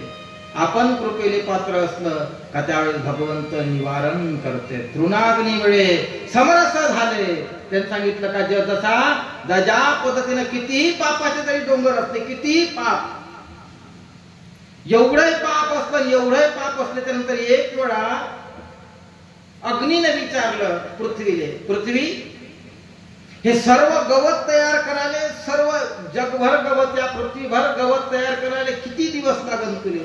तिने सांगितलं 6 महिने लागते. गवत वाढणं 6 महिने लागते. अग्नीने विचारलं हे जाळायला किती? त्यांनी सांगितलं मनावर जर घेतलं मी आता 6 मिनिटं नाही लागू दे. तिने 6 महिने तयार करायला लागलं, तर त्यावेळेस त्या मनानं घेतल्या, मनानं जर ठरवलं का, त्यांनी अग्नीने सांगितलं का एवढं तयार करायला तुला 6 महिने लागले, मी जर मनावर घेतलं 6 मिनिटात पेटवून मोकळा होतो. तुला जे 6 महिने तयार केला तर 6 मिनिटात पेटवून मोकळा होतो. कशामुळे? एवढं नामात ताकद आहे, बीजमंत्रात एवढी ताकद आहे. म्हणून महाराजांनी सांगितलं का निरसन करण्यासाठी आले, कर्म निरसन करण्यासाठी. क्रिया कर्म पाप देई मी तूप न कराया निरसन सद्गुरु थोर. का गुरु महाराज आले, आणि गुरु महाराज आल्याच्या नंतर त्या गुरु महाराजानं सर्व हे कार्य, सर्व असणार भगवंत, जेवढा काही दोष त्या जीवावर लागला, जेवढे बंधन त्या जीवावर पडले, एवढ्या वर्षाचा, एवढ्या युगातला, एवढ्या कालावधीतला जो जीव आहे, पण त्या जीवावर जर कृपा झाली तर कृपा त्या जीवावर झाल्याबरोबर सर्व दोष निवारण होऊन जाते, सर्व दोष निवारण होऊन जाते. एवढी ताकद भगवंताच्या नामामध्ये आहे, भगवंतामध्ये आहे. याच्यासाठी आपण पात्र पाहिजे. म्हणून महाराजांनी सांगितलं का संसार करून साधा परमार्थ, जीवनाचा अर्थ तोची खरा. जीवनाचा तो अर्थ त्या दिवशी खरा झाला ज्या दिवशी आपण संसारात सुने परमेश्वराचं भजन, परमेश्वराचं चिंतन, त्याचाच आवर हे जोपर्यंत आपण करत आहोत, आपण चालू आहे, त्यावेळेस परमार्थाची आवड निर्माण झाली. भगवंताने किती दोष, कितीही काही असू द्या, त्यावेळेस भगवंत निरसन करते. म्हणून देही मितूपण, हे देहातलं जे मितूपण आहे, हे देहातलं मितूपण आपल्याला काढावं लागणार आहे. ज्यावेळेस देहातलं मितूपण हे निघून गेलं, त्या दिवशी ह्या असणारा भगवंताची कृपा होते.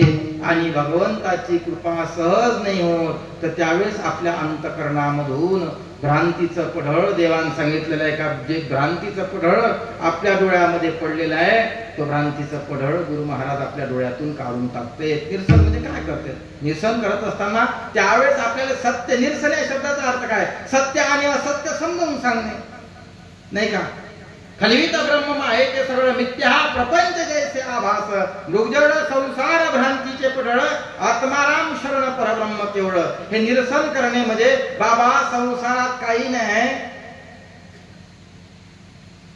आणि त्यावेळेस जे आपण दिसत आहे संसारामध्ये, तर त्यावेळेस आपल्या डोळ्यामध्ये पडलेलं पढळ सद्गुरु महाराज ज्ञानाचा अंजन घातले, ज्ञानंजन नयनी दाविला प्रकाश त्रिभुवनी, काय होऊ त्राई सोडवण केली जीवाची. महाराजांनी सांगितलं त्या दिवशी सोडवण केली जीवाची.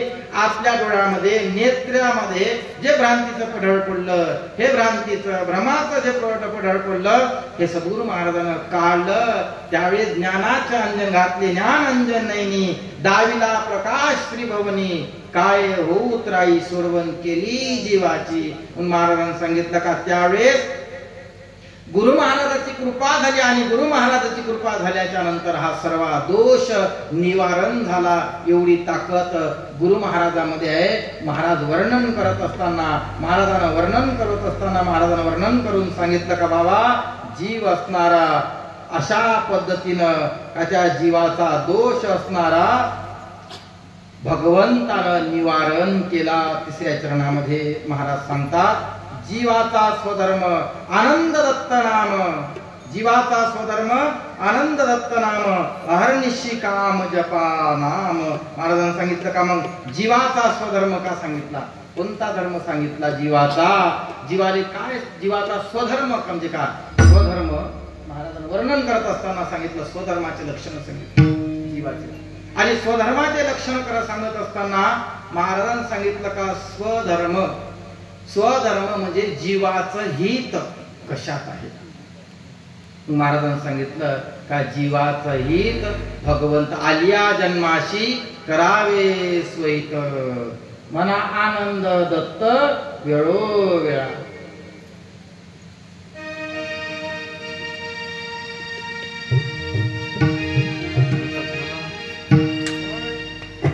हरी या जन्मासी करावे स्वहित, हरी या जन्मासी करावे स्वहित, मना आनंद दत्त वेळोवेळा, हरी या जन्मासी करावे स्वहित, हरी या जन्मासी करावे स्वहित, हरी या जन्मासी करावे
जीवाचा स्वधर्म आनंद दत्त नाम. महाराजांनी सांगितलं का जीवाचा जो स्वधर्म, धर्म आणि स्वधर्म वेगळा, धर्म आणि स्वधर्म. स्वधर्म ज्या वेळेस आला त्यावेळेस स्वहित आलं. स्व म्हणजे स्वतःच हित आलं. मग त्यावेळेस महाराजांनी सांगितलं चार धर्माच्या याच्यामध्ये चार पुरुषार्थ किंवा आपण संस्कारामध्ये सुद्धा ते वापरतो. धर्म, अर्थ, काम आणि मोक्ष. स्वधर्म आहे असं शास्त्र सांगितलेलं आहे. धर्माची व्याख्या जर आपण पाहिली तर जीवाचा धर्म म्हणजे नामस्मरण. जीवाचा धर्मच नामस्मरण आहे. कारण तर जोपर्यंत जीवानं स्वहित करणार नाही, स्वतःच हित करणार नाही, तोपर्यंत जीव हा त्या पदापर्यंत, परमपदापर्यंत, त्या ईश्वरापर्यंत, त्या आनंद मालकापर्यंत तोपर्यंत पोहोचत नाही तो जीव. मग जीवाचा स्वधर्म आनंद दत्त नाम, अहर्निशी काम जपाना. तिसऱ्या चरणात सांगत असताना महाराजांनी सांगितलं जीवाचा स्वधर्म. स्वधर्म म्हणजे काय? मोक्ष पदाचा दाता तो भजावा सरळता, लागाव आनंद पंता, हा जीवाचा धर्म. जो मोक्षाधिकारी जाना, जो भजे आनंद राणा, अरे नामावरी दयाची वासना तो जीवाची मुच्छते. देवाने सांगितलं का स्वधर्म कोणता? जोपर्यंत आपण त्याचं नामस्मरण करणार नाही तोपर्यंत तो जीवाचा धर्म, जोपर्यंत तो धर्म स्वीकारणार नाही. धर्म कोणता? तर फक्त नामस्मरण. जीवाचा धर्म कोणता? जीवाचा धर्म आहे नामस्मरण. नामस्मरण जीवाचा धर्म. शास्त्राने वर्णन केलेलं आहे का फक्त जीवाचं काय कार्य आहे? फक्त नामस्मरण आहे. नामस्मरण. नामस्मरणाच्या पलीकडे जीवाचा कोणताही धर्म नाही. नामस्मरणच आहे. पण जीवाला हा धर्म सोडून दिला. संगत लागली, अविद्येची, मायेची संगत लागली. त्याच्यामुळे जीवानं नामस्मरणाचा सोडून दिला. पहा, एक हलविदातलं उदाहरण. हलविदातलं म्हणण्यापेक्षा राष्ट्रसंत तुकडोजी महाराजाचं एक प्रमाण आहे. अपने आत्म के चिंतन में हरदम जागृत रहना है. ओहम सोहम श्वास से अपने अंतर दृष्टी निरखना है. मला वाटतं चिंतन झालं या विषयात. का झोपता असताना नामस्मरण, बीज मंत्राचं स्मरण न करता सोहम शब्दाचं स्मरण करावं. म्हणून महाराजांनी सांगितलं का स्वतःचं हित कुठं? स्वधर्म कधी? ज्यावेळेस आनंदाचं स्मरण ज्यावेळेस करण, हिताचं स्मरण ज्यावेळेस जीव करण, त्या दिवशी जीवाचं स्वहित होईल. त्यावेळेस जीवाचं स्वहित होईल. जीवाचा स्वधर्म आनंद दत्त नाम. म्हणून महाराजांना वर्णन करत असताना सांगितलं का आनंद दत्त नाम. महाराजांनी सांगितलं का? हे सांगितलं जीवाचा स्वधर्म, जीवाचं स्वहित कशात आहे? तो आनंद दत्त नाम. असं सांगितलं का? आनंद दत्त नामामध्ये जीवाचं स्वहित आहे. आणि खरंच आहे. काय आनंदातच काय? मग दुसऱ्या याच्यात का नाही बा? का आनंदात आहे? शास्त्रानं वर्णन केलं का जीव कोणाचा आहे? जीव हा कोणाचा आहे नसून जीव आनंदाचा आहे. आनंदाचा जीव. जीवा आनंदाचा, आनंद जीवाचा, संबंध मुळीचा विरळा जाणे. त्यांनी सांगितलं का ज्यावेळेस जीव कोणाचा आहे? आनंदापासून आहे. जीव हा आनंदाचा आहे, आनंद जीवाचा आहे. आणि जोपर्यंत त्याचं स्मरण करणार नाही, तोपर्यंत त्याचा आनंदाचं स्मरण करणार नाही, तोपर्यंत जीव असणारा तिथं पोहोचणार नाही. आनंदाचं स्मरण. शास्त्र सांगतात एक वर्णन केलं, आनंदा वाचुनी देव नाही, पर सिद्धांत देती गाई, नाम सिद्धांत से ग्वाही, नाम महिमा सांगितला. शास्त्राने सांगितलं का आनंदा वाचून दुसरा देव नाहीये. कारण तर आनंद हा सर्व देव, हा म्हणजे अनादी, न म्हणजे निर्गुण, द म्हणजे देणारा, दया करणारा, असा तो भगवंत आहे. निर्गुण निराकार ज्याचं स्वरूप आहे. या सौसृष्टीच्याही विरहित आहे. असा तो भगवंत परमेश्वर. त्याचं चिंतन केल्याच्या नंतर या जीवाच्या व्यथा सुटतात. जीवाचा तो स्वधर्म आहे, जोपर्यंत त्याचं चिंतन करणार नाही तोपर्यंत जीवाचं हित होणार नाही, जीव त्यापर्यंत ईश्वरापर्यंत पोहोचणार नाही. जोपर्यंत तो आनंदाचं चिंतन करणार नाही तोपर्यंत आनंदाचं चिंतन. म्हणून शास्त्रानं वर्णन केलं आहे का आनंद त्याच्यापेक्षा जगात दुसरं काही नाही. भगवंतानं वर्णन केलं का आनंदा वाचून दुसरा देवच नाही. आनंद हा मुख्य आहे आणि आनंदापासून बाकीच्याची उत्पत्ती झालेली आहे. आनंद हा मूळ आहे, मूळ. आणि जोपर्यंत तो मुळाचं चिंतन करणार नाही, मुळापर्यंत पोहोचणार नाही तोपर्यंत या जीवाले सुख सापडणार नाही, चिंतन सापडणार, सुख सापडणार नाही, तिथपर्यंत पोहोचणार नाही. त्या मुळापर्यंत जा लागते, वरवर जमत नाही, त्या मुळापर्यंत जा लागते. सहज एक गोष्ट लक्षात घ्या, आपल्याला सहज एखादी बिमारी झाली, सहज बिमारी, आणि सहज बिमारी झाल्याच्या नंतर आपण साधारण डॉक्टर साहेबाजवळ गेलो आपण, आणि डॉक्टर साहेबाजवळ गेल्याच्या नंतर ज्यांना MBBS केले ते, आणि केल्याच्या नंतर ज्याच्याजवळ गेलो, गेल्याच्या नंतर साधारण त्या डॉक्टर साहेब सांगत नाही बा ताप आला लगेच इंजेक्शन देईन, 2-4 गोळ्या देईन. डॉक्टर साहेब याच्यानं आमचं नाही जमलं ना, तुम्ही काल इंजेक्शन गोळ्या दिल्या ते नाही जमलं, मग डबल आपण दुसऱ्या नाही, पुन्हा फिरून आला, रात्री ताप आला, मग पुन्हा डॉक्टर साहेबांना आपल्याला दुसऱ्या दिवशी सलाईन लावली, पुन्हा सलाईन लावल्याच्या नंतर पुन्हा नाही अनुभव आला. डॉक्टर साहेब सांगते एक वेळा तुम्ही कुठेतरी शेगावला जा, नाही तिकडे अकोल्याला जा.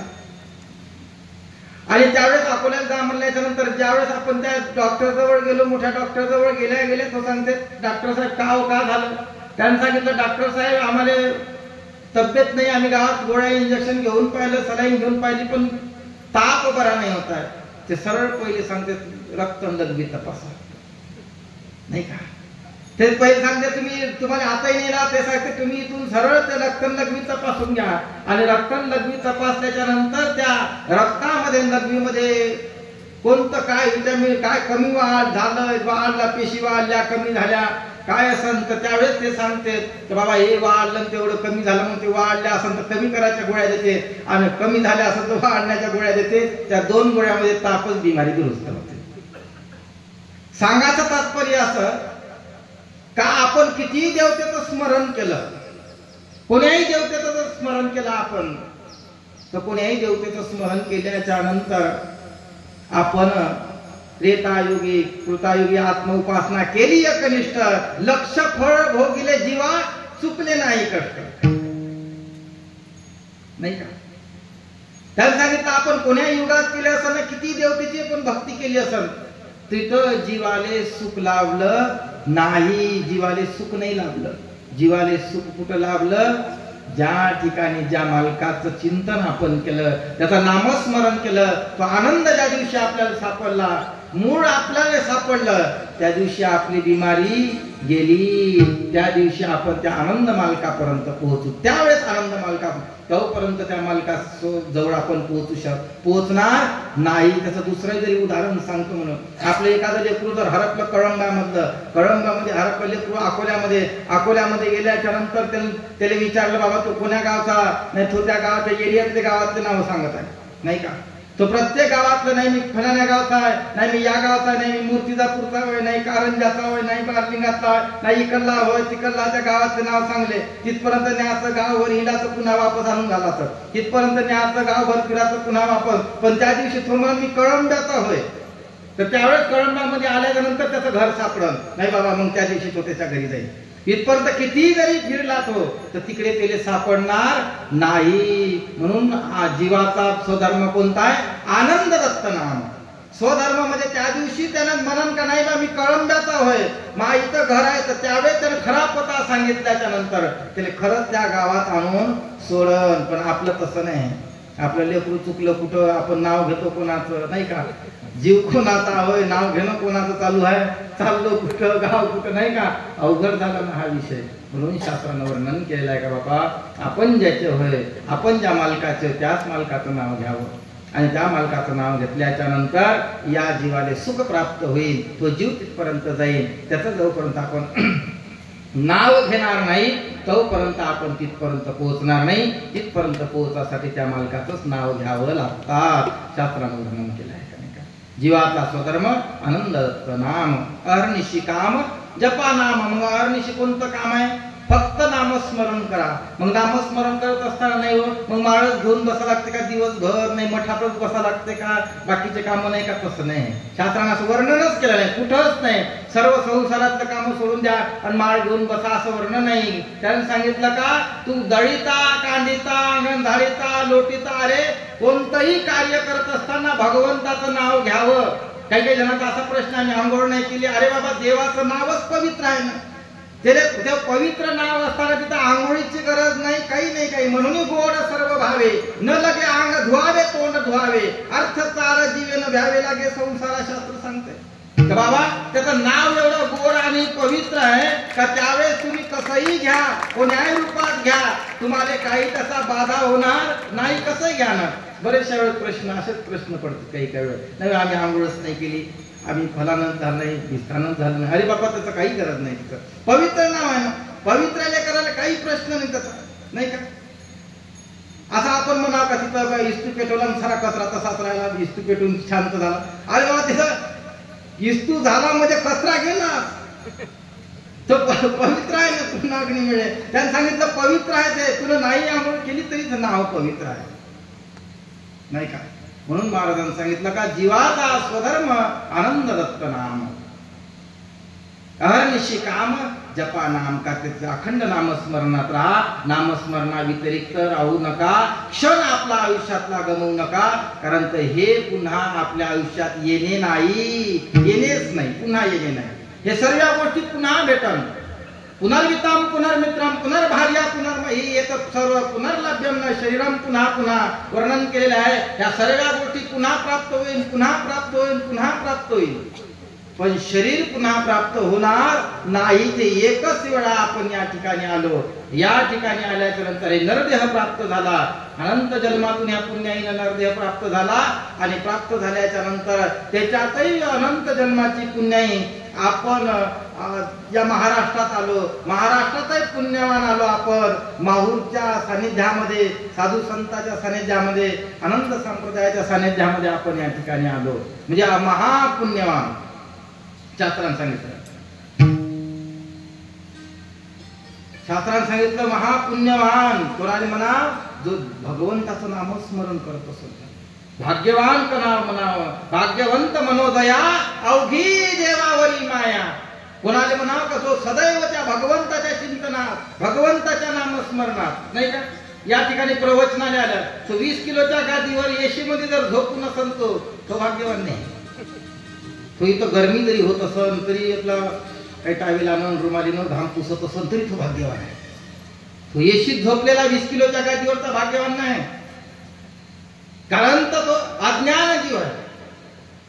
अज्ञान जीव हा कधीही भाग्यवान नाही नाही का. बोकड्याची वरात का आली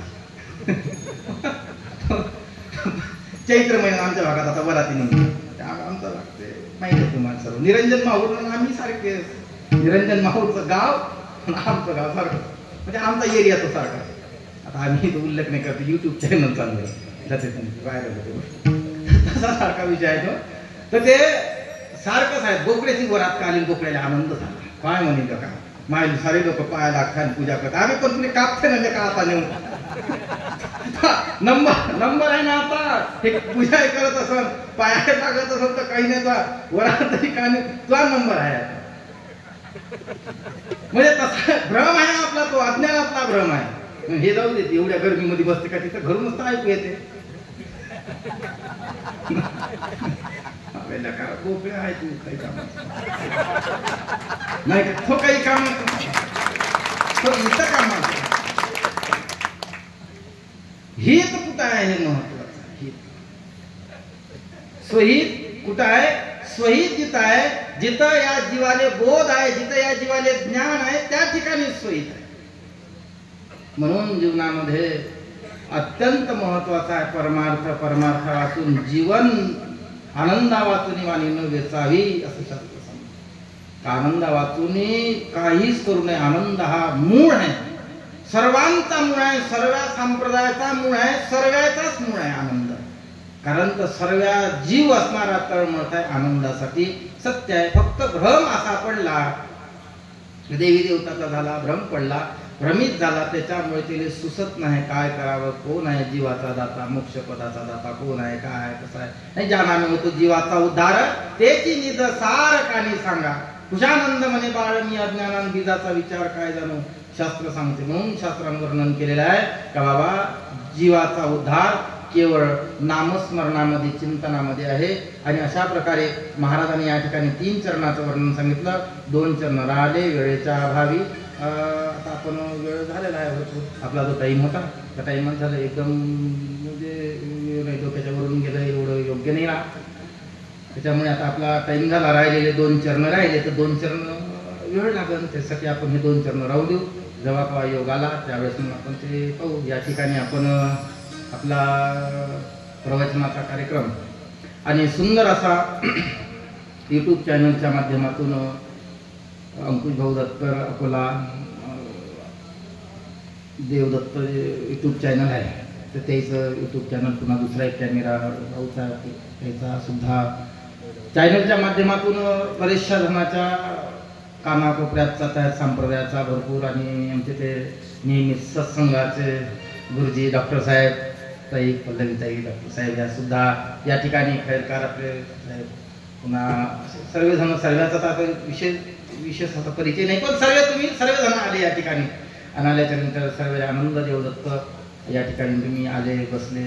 सुंदर अशा प्रकारे हा कार्यक्रम आनंदाचा सोहळा आनंदानं पार पडत आहे.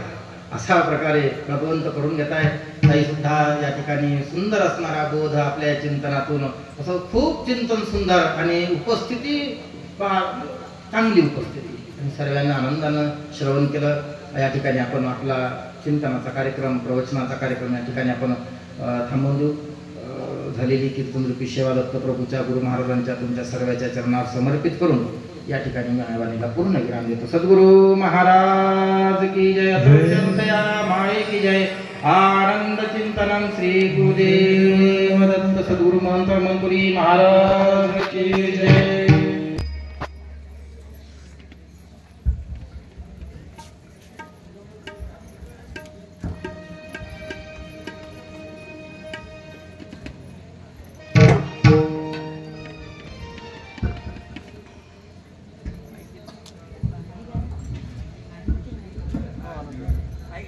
महाराज की जय.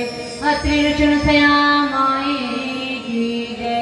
आनंद चिंतनम श्री गुरुदेव दत्त. आनंदाची आरती प्रेमाच्या ज्योती, प्रेमाच्या ज्योती. नित्य ज्योतकार, नित्य ज्योतकार, उजळल्या ज्योती. गातील भक्त जड आनंद करजती, आनंद करजती. आनंदाचा मेळा, आनंदाचा मेळा, प्रेमे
गुरुदेव हृदयदेव जोडितं प्रेम पावनं ब्रह्मरूप नामुच्चारतं गुरुदेव दत्तात्रय निरञ्जनं सेवन्ति परमेश्वरं तदेव गुणपुरुषाय गुणानन्दाय विनाशाय स्वरूपाय आनन्दाय नमः प्रेम कर्पूरदीपं समर्पयामि। दत्तात्रेय महाराज की जय। सद्गुरु महाराज की जय। अदर्शन दया माये की जय। आनंद चिंतनम श्री गुरुदेव दत्त।